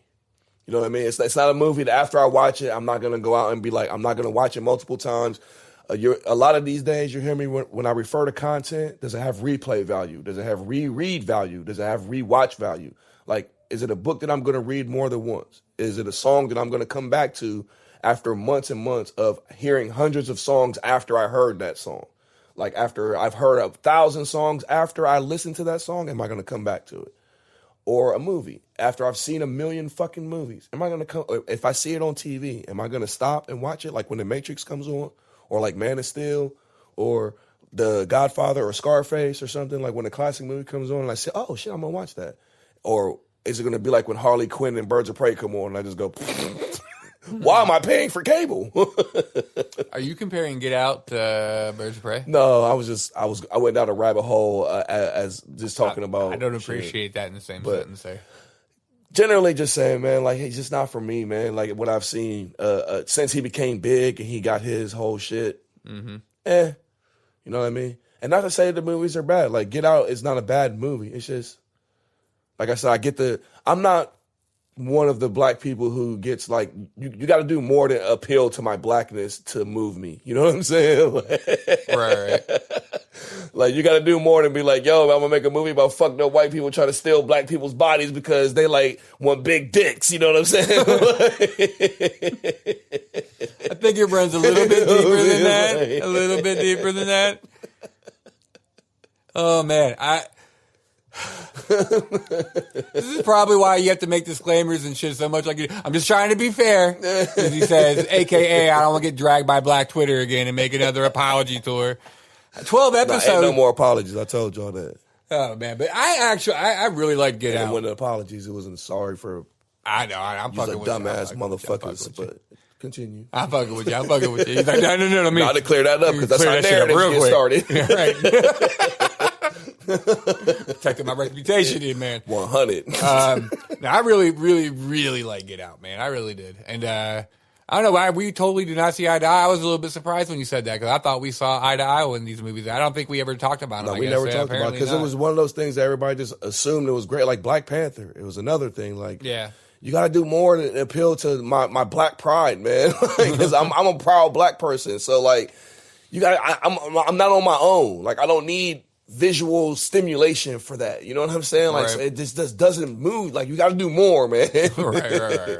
Give me the black pride shit, but give me a dope ass fucking story, man. Or at least give me a decent story. I feel like I got that from Get Out, but to each their own. And it was an original story. I get like this is one thing. He is an original mind. So I want to give 100% kudos to him as a great mind, a great creator. I think this is one of the first times that he's jumping into it. It's like Brother Lynch in music. You know what I mean? It's just not for me. You know what I mean? Like, but you can respect the. I respect the ability to create. I'm a creator myself. I always stand on the side of creators and artists, man. Like I will always be on that side. Random side note: I still want you to check out Brother Lynch when on his strange music years. I think you will appreciate him more than his 90s, 2000 years. But that's just random side note. But real quick, right? I just was using that as an example of the spectrum. And if you bring up music, you're going to trigger me like Brother Lynch. Let's talk about Dinner the Movie. It's such a good album. But yeah, fuck it. I like the Candyman trailer. I'm here for it. I think Jordan Peele is the best person to put behind that. And I'm excited for it. So let's get to it.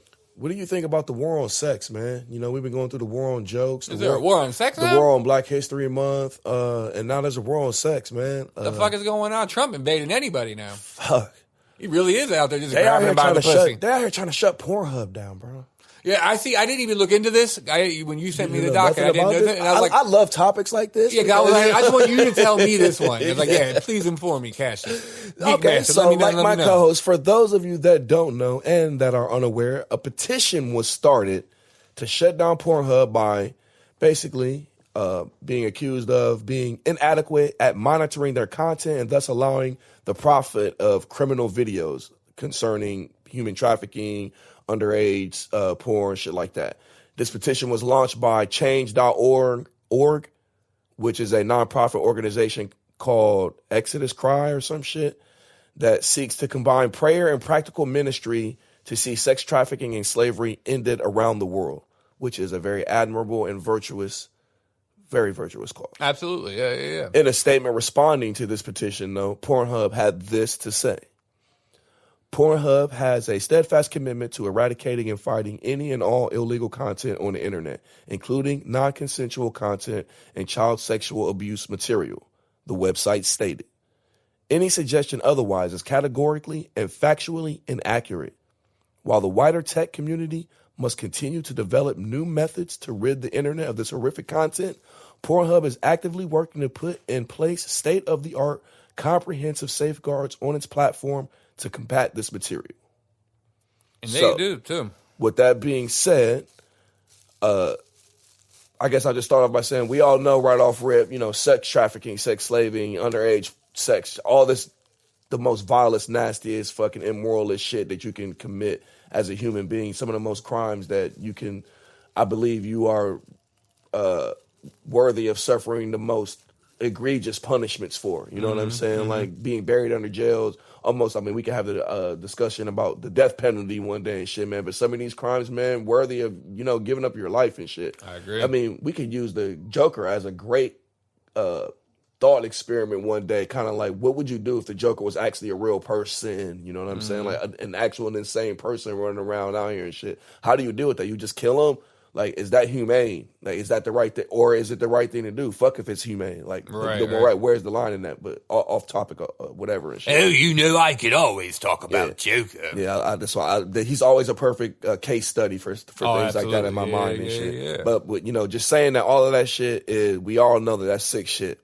But shutting down Pornhub because some people have abused the service is like trying to shut down Google because kids have abused it by searching for the anarchist cookbook and done some dumb shit.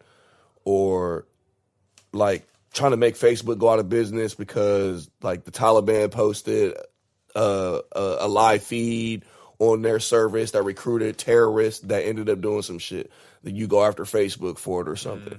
It's basically like, let's say you listening to this podcast, somebody stole your car. And they go and they rob a bank. And while they're robbing that bank during the getaway, they run over a couple cops. They blow through some stoplights and they cause a couple accidents. They injure a bunch of people. And then they end up causing all kinds of damage before they're apprehended. Should you be prosecuted because it was your car that they stole? That's basically the concept that we're saying. Like, the vehicle was stolen to do something malicious. And you cannot hold that person who had nothing to do with that responsible just because they're trying to provide a service that somebody found a way to exploit and take advantage of them. So and it's not just Pornhub. They upload this kind of shit to YouTube. They upload this kind of shit to all kind of streaming services and websites all over the world. And I know personally that Pornhub really does take safeguards against this. Someone I know, their ex-husband worked for Pornhub, and all he had to do is watch porn, and they were looking for child porn and any other kind of fucking bad things to take off of the website, and they hired an elite division of that to look for it using image detection, facial recognition, and also just people just watching it and scomming the videos manually. They take that shit very seriously, and they do it diligently, and it's not their fault that some people try to abuse the system and get through the cracks. So fuck that. Hashtag free fucking Pornhub. Like, I think it's stupid, and I think Pornhub will win. Pornhub's a conglomerate with a legal team on its side. I'm sure that will annihilate anything. So I think Pornhub has absolutely nothing to worry about. They'll come out on top of this, but it is just a little bit worrisome about how close this kind of shit could happen. Like, it could just get shut down over other people abusing it, and I think that's fucked up. But they're a Canada-based company too, I believe. So I'm not sure. I think they are. So I think it's going to be. Ain't got nothing to worry about. Well, it's just a petition. You know how people are always starting these petitions to get all the time. Amber Heard fired from a movie, a petition. And it's sad that I say just a petition because a petition used to be a powerful tool and shit, which is why it's so sensationalized now and shit. Ain't shit. You know what I'm saying? It's not shit now, but it used to be a powerful tool that could be used for civil disobedience and civil type right deals and shit. Man, you know what I mean? So, but I can't believe I'm about to just turn around and be like super hypocritical, like in the same breath as saying like, yo, you can't shut Pornhub down, but then be happy as fuck that the hackers hit OnlyFans and took them out for the people like Robin Hood and shit. Right. And I didn't look into it until it all got taken down and shit too. Like I slept on that. Which you should. I feel two kinds of the way about this because we want to legitimize sex workers, which I really want to do. So hacking their shit is tantamount into breaking into a local business and stealing all their goods and then just passing it out for free. So in one breath, I definitely sympathize with every sex worker, any OnlyFans, anybody that had an OnlyFans account that had their shit hacked and their nudes leaked. I sincerely sympathize with you. I really do. Flip side of that, I'm a dude with a dick.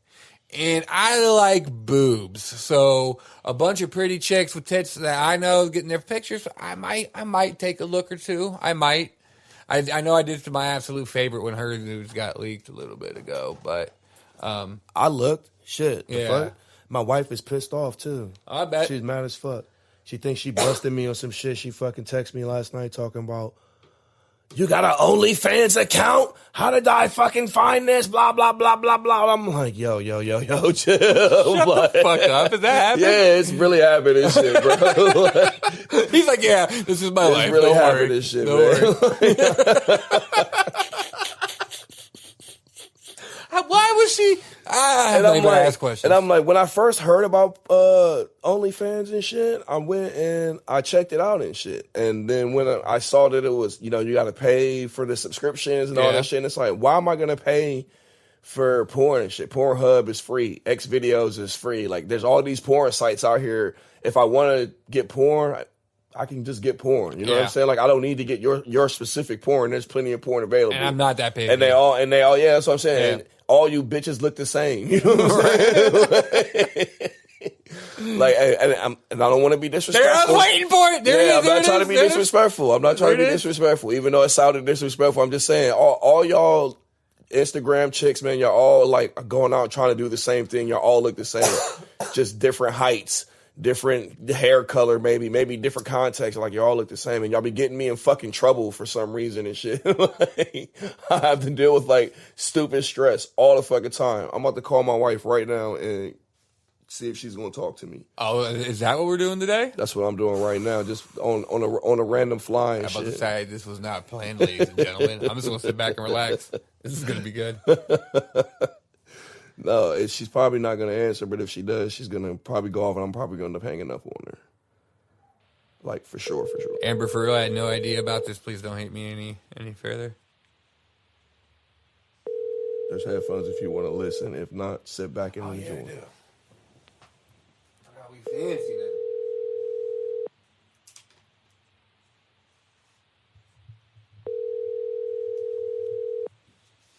She not going to Your answer. call has been forwarded to an automatic voice. She really not going to answer the phone? Nah, we going to do that again. She's got to think it's an emergency by now.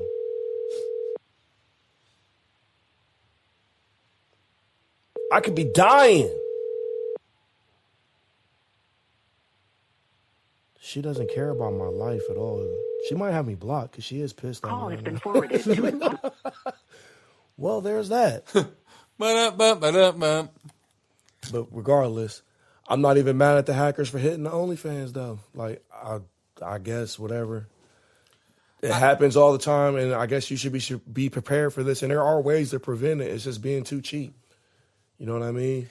I sympathize with them. There are ways. I sympathize with it. Like, I sympathize with them definitely. Like, I don't want to be unsympathetic, but it's also at the same time like, it comes with the territory. This ain't the first time this has happened. You know this can happen now. Right. It's almost like the whole artist crying about the record label getting fucked deal now. You know, there's so much of information available now. I feel like in 2020, if you're getting fucked by a record contract, you're just stupid.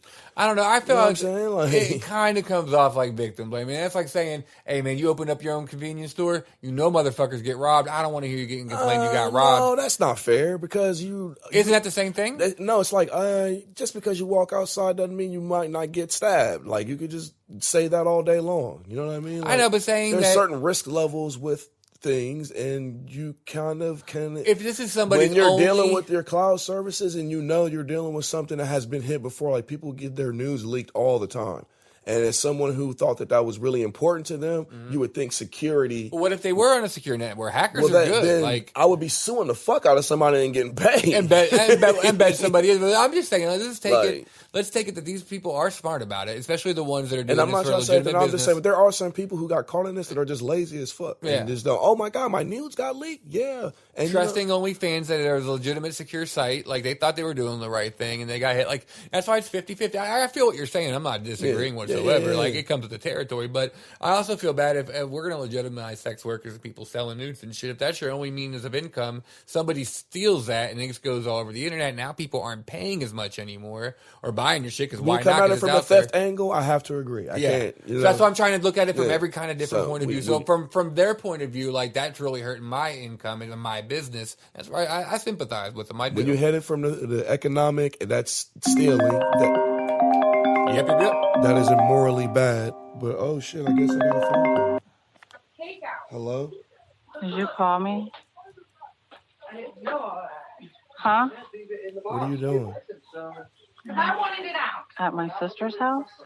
I wanted to ask you. I have you live on my podcast right now, just so you know. Don't be saying nothing stupid. That's great. That's great. Yeah. Why are you mad at me right now? What do you mean, why am I mad at you right now? Why are you mad at me right now? Because you won't stay off fan-only pages.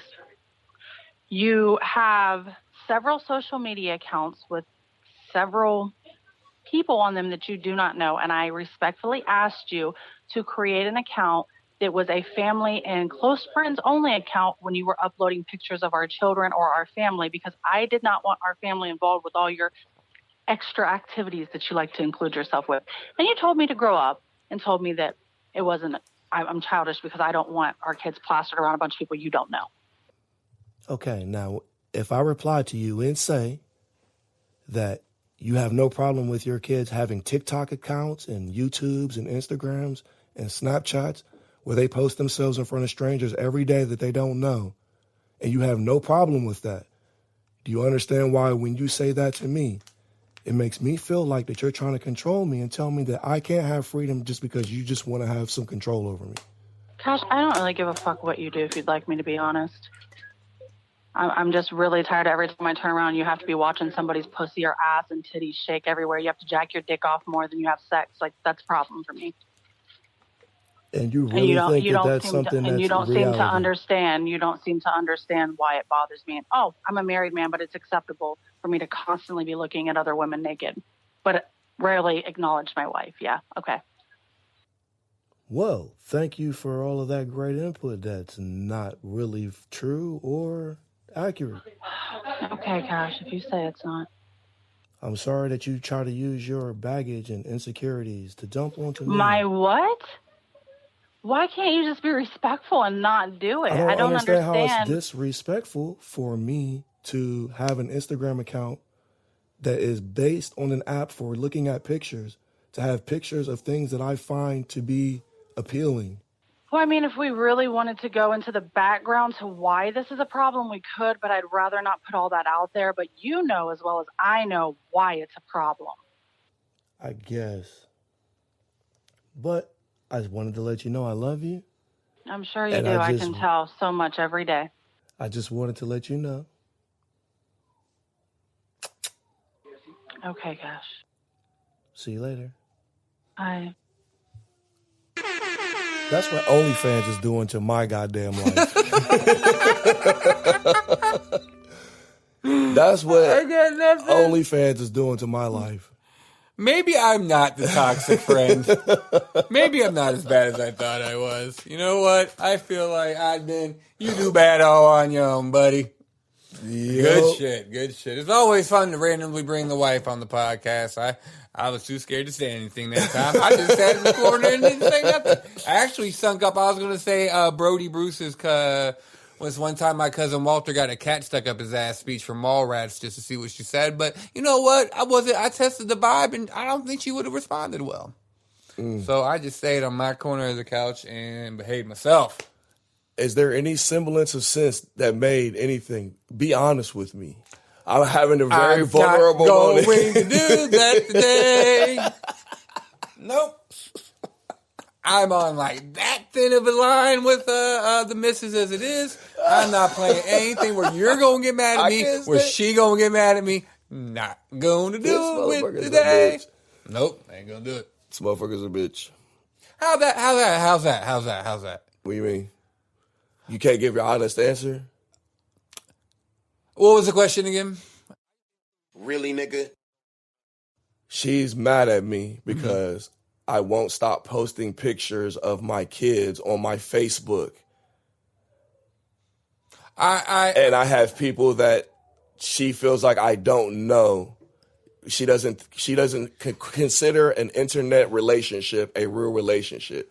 If I don't actually know them in real life, she feels like I should not be showing my kids to them. Even though my kids are out here on social media in front of strangers every single day of their lives, and she has no problem with it. I see what you're saying. I would be inclined to agree with you because I know how locked down you got your Facebook. I know you don't let anybody on your Facebook, and I know the people that you do know on the online tip are the same people that I know. We're like family and shit. Like some of the best people that I know are Georgia boys. Is the whole online clique. I know who you're talking about, and I love them more than some of my real life friends. So yeah. I would disagree because I think online friends that can be tighter than real friends, and you keep your Facebook secure. So if you only bring on people that you trust, that you would want to share that personal aspect of your life with. So it's basically not you, but what I'm saying to her is basically you're saying you don't trust me to know who as a grown man who I should have on my own feed and not have on my own feed. Right. You're basically not saying I can't trust you. I don't care. You're out here trying to build this empire. You're bringing all these random people onto your shit, and it looks random to you, but it's like, no, these are people that I fuck with online. I mean, and they've been there for 6 years and already. These are people that are fucking with the movement. You know, I'm trying to build a podcast. You know, I'm trying to interact with my audience. You know what I'm saying? Like, I'm not doing anything wrong. I don't know why you're so insecure. I mean, I know why, because we've had problems in the past with things. There's no secret about that. I already put that on display. We've had all these different disagreements about shit. I've told the boundaries and some things. Yeah, she's pissed off at me because remember that one time way back when, Jocelyn, Newkirk or whatever the fuck her name is. I know you're talking about. She posted something in the admin group about Batman panties or some shit like that. Oh, the Batman panties. And I was or something. And I was like, yo, post a picture in the Batman panties or some shit like that. That was wrong. I admitted I was wrong for that. I got busted for that shit. I atoned, said I was sorry, apologized, and I changed my behavior after that. But for some reason, for women, that shit don't change. Right. That shit don't change nothing. It don't change anything. So because of incidences like that, where maybe I was a little too flirty online, you know, somebody was in my inbox and I was flirting with them, or maybe I jumped into an inbox, you know, starting with an innocent conversation and it turned flirty. You know, those kind of little tone boundary things. Okay, I give you that. But how long are you going to criminalize and victimize the person you're with over this shit, bro? I feel like we're really overlooking the real victim here, and that's me. Here's why. Because last week, I went on this heartbreaking message about how I'm the toxic one here. And here we are with you like, oh, you're not going to co-sign me? You're not going to co-sign me? So I did. And you're like, this one argument that transpired right now, you are actually in the right, and I agree. You're like, okay, thanks. That brings me to 2015, where this happened, and 2016, and this is, remember, Jocelyn, this, and this, and you took me on this wild ride, and it's real quick, I don't co-sign all of that shit. You just took me on a wild roller coaster here. You either, like, get in the front seat, give me a damn sandwich, Rob. Yeah, man, because I will, like, put all this shit out there and just be like, because I feel like if I get this shit out there and it's, like, in the air, it's shit that I've already accepted and moved past, and I don't give a fuck about. I appreciate you living you know out what I'm loud. saying? Yeah, like, I appreciate you get putting this it shit out out, and I can just show my wife, like, yo, this shit is dumb, bro. Like, and we don't have to get all crazy into all the details, like, because it was messy. We've both done some messy things, and I would not, like, I could air my wife out if I wanted to about some things that she's done. Please don't. And man, I'm not going to. I'm not. I would just air my shit out. That's why.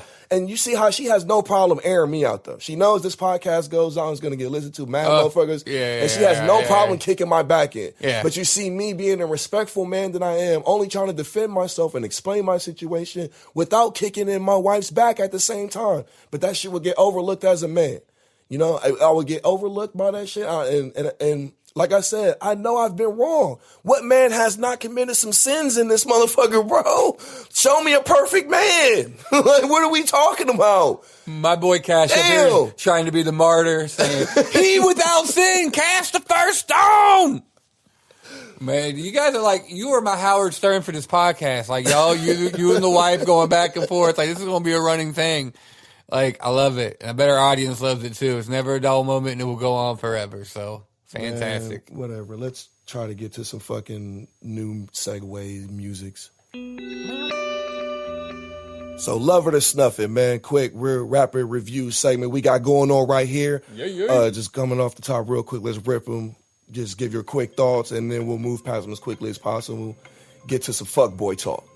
So, Project Luminous, what you thought? What you got for me? All right, rapid review. Lukewarm. I'm in the middle on this one. So I'm going to say snuff it for now with the possibility of loving it later because you did not give me anything to go off of. You just said, hey, it's in the Republic. It's a prequel again. You're retreading the prequels again. It's just 200 years before episode 1. What am I going to do with that? You don't give me any idea of who the characters are, what the stories are going to be. It's going to, space Vikings. That's all you gave me. Man, get the fuck out of here. There ain't nothing interesting about that. Plus, it's supposed to be when the galaxy's in the most peaceful time ever. You can only get so much conflict and so much shit going on out of this. I don't know. We wanted the old Republic. You gave us the High Republic. I'm going to go in with an open mind, but for now, I'm snuffing it. It's a snuff. Snuff it. 100% I'm snuffing the fuck out that shit, man. Just for now, like you said, I'm cautiously optimistic that maybe they can do something I haven't seen with them doing before that can maybe inspire. I don't have a whole lot of faith with it at all, as much things that come out with Disney Star Wars. I didn't want anything from this High Republic era. I feel like when Disney Star Wars first got involved with this shit, they should have either went to the very, very distant past or the very, very, very distant future and started a whole new saga of their own that they could have built and kind of distanced themselves from anything to do with the original continuity because they've done nothing so far but ruin the continuity of the Star Wars universe. A lot of fans now these days that are around my age and my demographic are only in love with Star Wars now because of the extended universe, which means nothing to do with the fucking movies and shit. Like, people unanimously kind of agree that there's 4 great Star Wars movies. Everything else is up in the air, and that's a problem and shit for the Star Wars universe. I feel like. But I'm cautiously optimistic. I don't want to see something 200 years before the High Republic, before the prequels start, because we already know how the prequels are supposed to end, and Disney has fumbled the ball so far. Every time when we know we have expectations of something, they always fail to deliver. So I would just like to see them do that. What do you guys say about the Clone Wars? Clone Wars. You know what? I'm gonna give it a love it. Save it 7. I'm gonna give it a love it. First episode didn't sell me, but this arc is actually coming together kind of nicely. Not the way I would start the final season, the third fucking final season of the Clone Wars. God damn it. But I'm digging it. I'm not liking Anakin's facial redesign. I'm not feeling. You tried to sell me on that. He looks like he does that Revenge of the Sith, man. I have to resend it. It looks horrible in motion. I do not like it. I just have to get my flowers on air. You allowed to. But so far, dope story. Really great action on that last episode. God damn. On that third episode, some of the best they've done in years. So I'm here for it so far. Love it. But you have to give me some deep storylines soon, because this one ain't really doing it for me. And a little bit too, what I like to call now sci-fi. Timothy Zahn is a victim of this. His writing, I love the Heir of the Empire trilogy, but his story was a little bit like 80s, 90s sci-fi with some of the shit he kind of brought in. And the same thing with the Clone Wars, like plugging Echo into the Matrix and shit. It came off a little bit now sci-fi, the shit that really wasn't in Star Wars. Putting your mind in computers wasn't really a Star Wars thing until now. It just doesn't really vibe well with Star Wars, but it was still dope to me. I mean, it was still dope. Don't get me wrong. Don't get it twisted. But I like it. Twisted mind, yeah. Don't get it twisted. Wicca. I'm gonna get it with I love it as well and shit, man. I love the animation, man. I think this is the way Star Wars was meant to be. To be honest, I think everything in Star Wars universe needs to be in this style of animation, this style of storytelling, with the whole wisdom thing in the beginning. Like, it's just such a experience. The whole Clone War. I think it's like so many things about the Clone War series is what makes it great to me, man.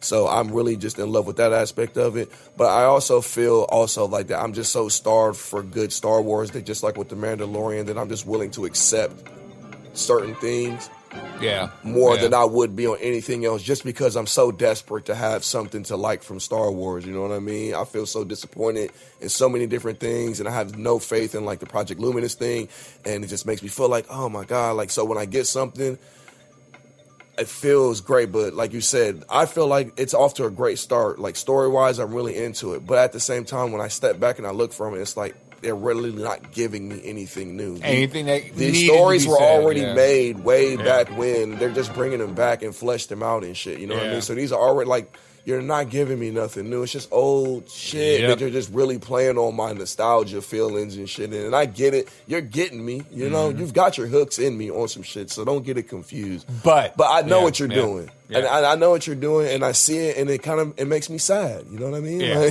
And real quick, because we got to be rapid with this, my final thing is they have to have at least an arc or two that legitimizes and gives us that this final season was a necessity. that legitimizes and justifies this final season. You definitely don't get it with the Bad Batch arc. But I hope we get something that's like, okay, we needed this to give this show closure. Because I really got closure with the 5th season and the 6th season. The first 2 final seasons we got. I got the closure from the Clone Wars that I needed. We really didn't need this again, but I love the Clone Wars so much. It's my favorite Star Wars property that I'm here for it. But you got to give us that good shit, so love it for now. Next.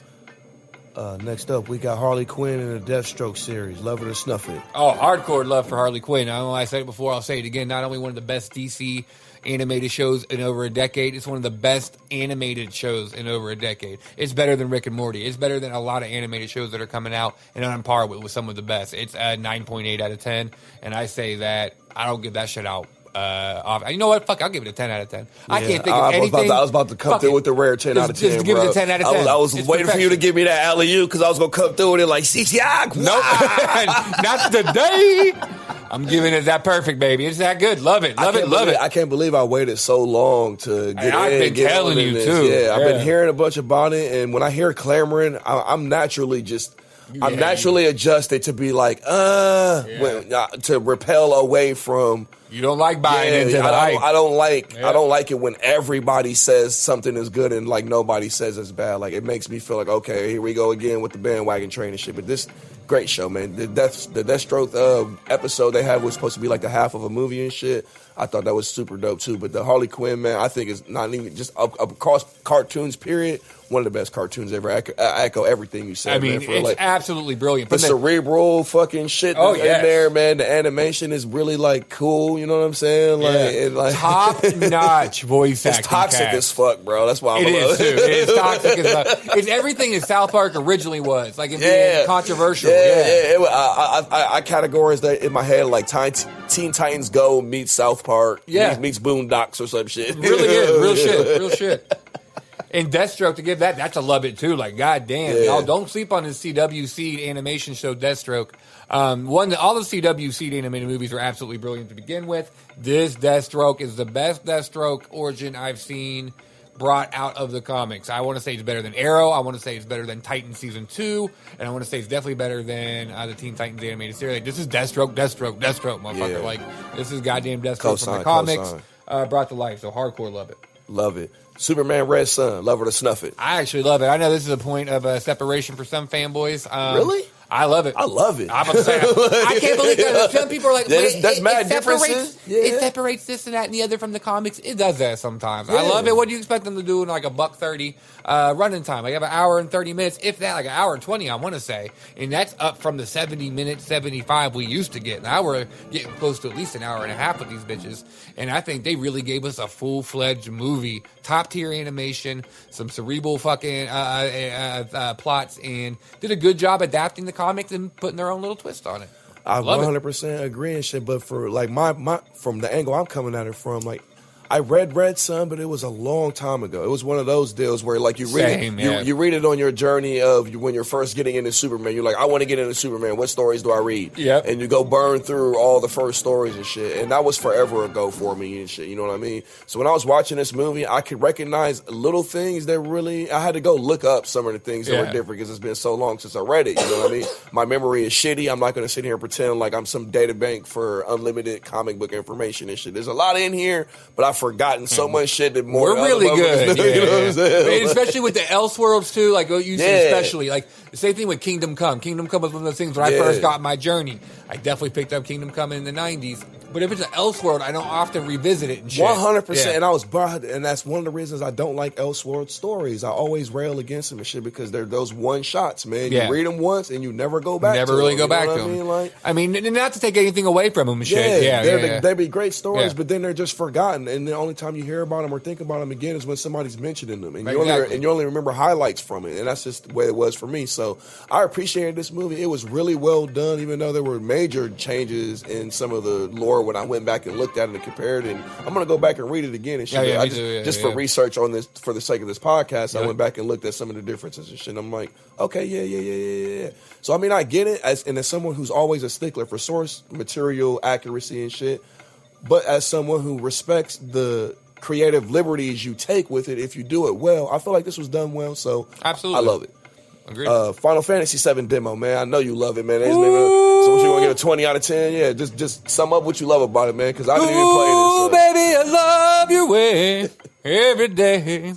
I want to be with you night and day. Yeah, yeah. God damn that demo. Let me tell you, man, that game made my nipples hard. That demo, man, I want to curl up next to it, make sweet tender love to it. I want to whisper sweet nothing in his ear.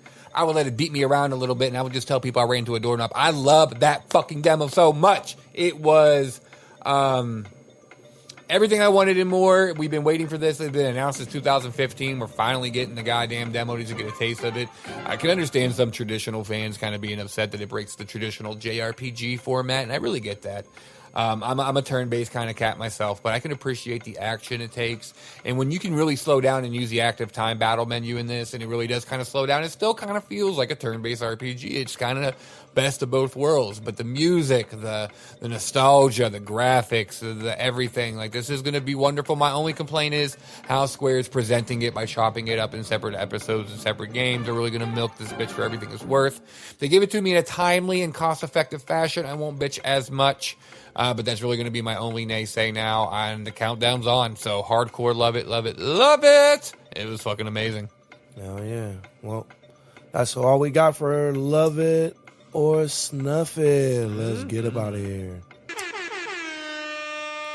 Well, we had some other shit planned, but we're kind of crunched for time, so we're just going to go ahead and fly through this underground update we got going on.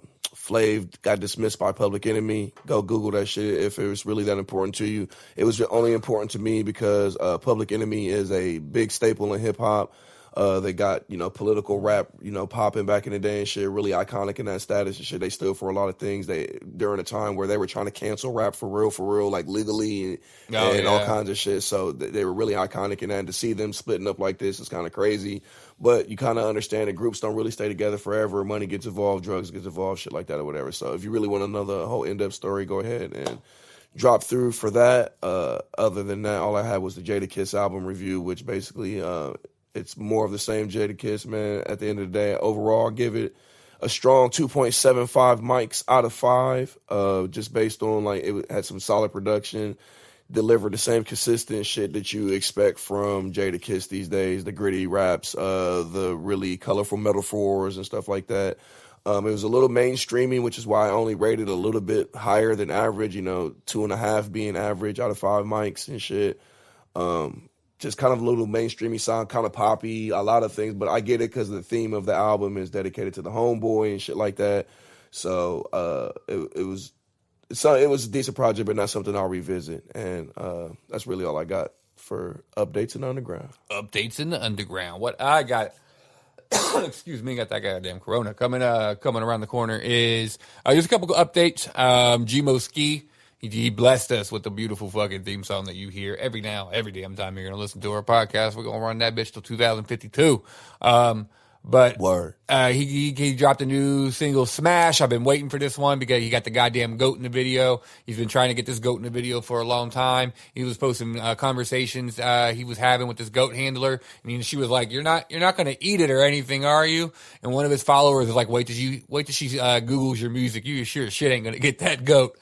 And that fucking killed me. But he got it, and the video is dope as shit. So check it out, Gmo Smash. Our boys Twiztid. The gods of the underground themselves released a dope-ass single called Never Change. I kind of think I always kind of read into their lyrics maybe a little bit too much. So I kind of think it's about this, that, and the other. I could be totally wrong. Regardless, it's a dope-ass song. Amazing beats. I love what Twiztid is doing with these singles, releasing a single like every month or two, and then still putting out albums. I hate bands and groups and artists that just survive just off of years of just releasing 1 or 2 songs. Twiztid will release songs all goddamn year and then still give you a dope-ass album and still be running a dope-ass label. So check that shit out. Album review that I got was Gotta Miss. He dropped another EP, Distro Part 3, I believe. And I think they're all going to consolidate into an album in the end if Strange is doing what I think they're doing, like they did last year. It's pretty dope. I give it 3 mics out of 5. If that's the way we're going with the updates and underground, I can vibe with that. Yeah, original source shit, you know what I mean? Keep it, I'm feeling it. Classic. Keep it classic. I mean? Some classics never go out of style. It's an easy system to go by. I'm feeling it. Really good, consistent effort. Not a lot of features on this because only 4 tracks. Not a lot of features on this one like his last one. Last one actually had Gmo on it. But this is really dope. It's kind of interesting because he's from Seth's crew, and it's a duo. Ubiquitous put out a full-length album early last year, which was absolutely amazing, and I loved. And now Godimus is doing his solo shit. So it's kind of nice seeing the boys get their own spotlight and shit. Last thing I had was just Jelly Roll. Jelly Roll's coming out with a new album this month, actually. Excuse the fuck out of me. And he dropped a new single with Tech Nine. That's absolutely amazing. I think you guys should really go check that one out. I was really feeling it. And that one was called Creature, I do believe. And my boy Chris Calico was on there. Chris dropped an EP, and I fucking didn't even see that shit. So I haven't got a chance to listen to it, but I'm going to listen to it and review it for the next one because I love me some Chris Calico. I love the fact that he was going to retire from the game, but he's sticking in there. And I decided not to, and he signed back with Strange. So nothing but love to Chris and everybody from the Strange Music Camp. But that's pretty much everything I think I had for updates in Underground this time around. Hell yeah. So before we get out of here real quick, we want to announce the 2 contest winners that we have been dragging out for a month now. The time has come for us to do the drawing. There weren't a whole lot of people that completed all 3 steps, which was something that was required to be entered into this drawing. So at the end of the day, there were only like 7 or 8 people that ended up in the final drawing for this contest. So good luck to them real quick. I'm going to have Rob draw one. Okay. And then he's going to take the box and shake it up, and he's going to draw one. So, all right, so I just draw one, and I shake it up, and you draw one, right? Yep.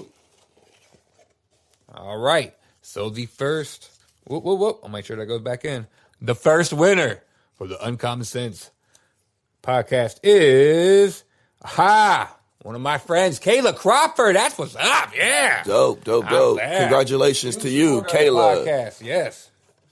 Whoop, whoop. And the second winner of the first Uncommon Sense podcast, Stacy Delahant. Yeah. Delahant. I'm sorry if I butchered your name, but congratulations to our 2 winners of the first contest. When you listen to this, get at me, get at Rob, give me a Cash App address or a PayPal or something, and I can just go ahead and shoot you your $50 immediately. Or if you just prefer like mail, money order or whatever, we can do that too. It'd be a lot easier if you had a Cash App. Absolutely.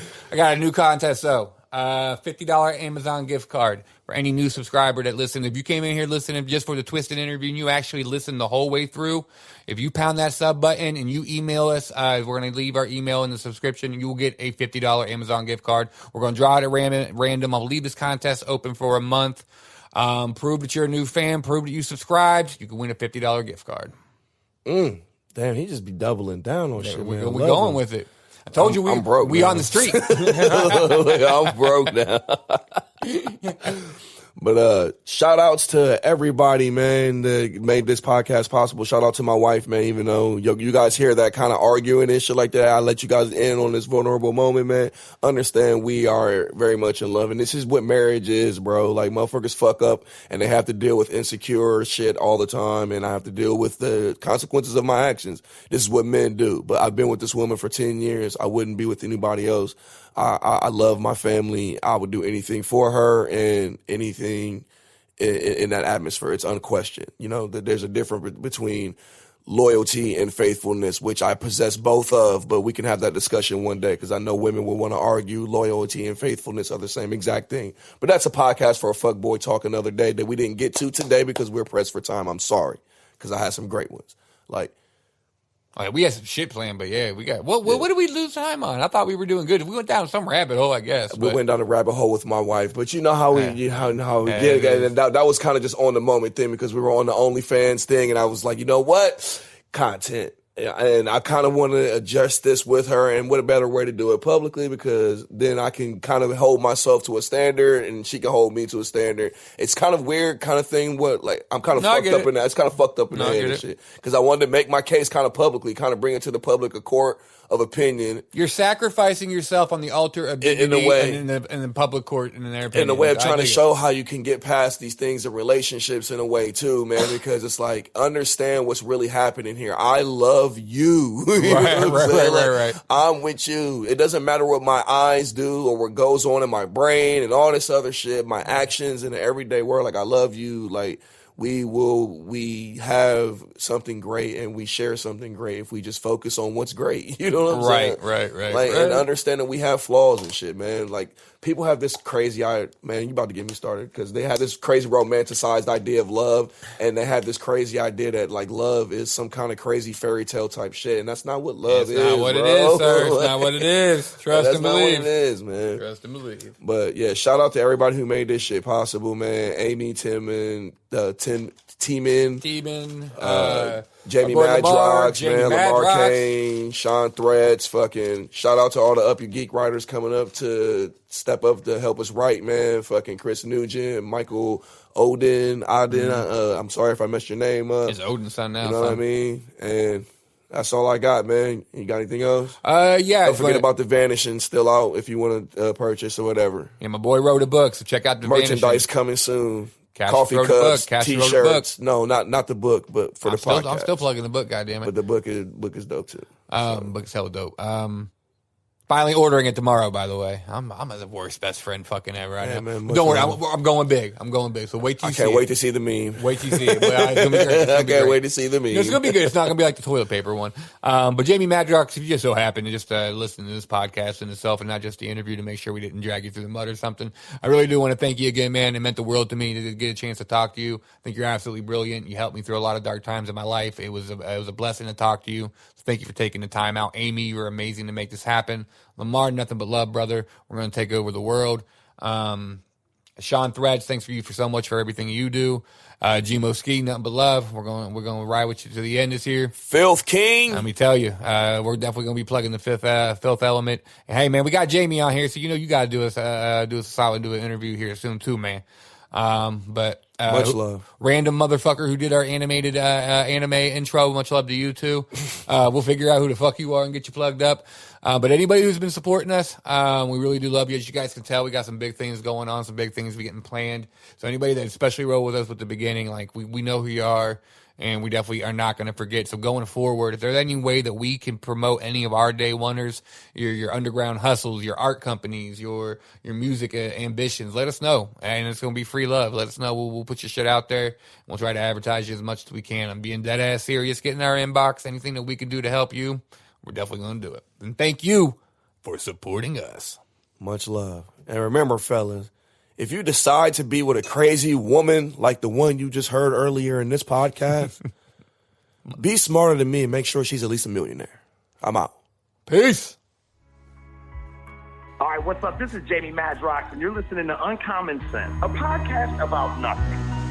It's the world's finest and we sliding in vaginas. If you don't believe it, nigga, you can Spotify us. Robert Gable Jr., he the Lex Luthor of these hoes. Cassius Samuel's a pimp, you better leave your bitch at home. We on the air going crazy on the daily, roasting all the bullshit that's going on lately. A 80-year-old lady shot by Israelis and the Raiders trying to contract Tom Brady. We can take it anywhere, we don't have a compass. It don't even matter, every topic, every subject, we gon' touch it. And y'all gon' love it.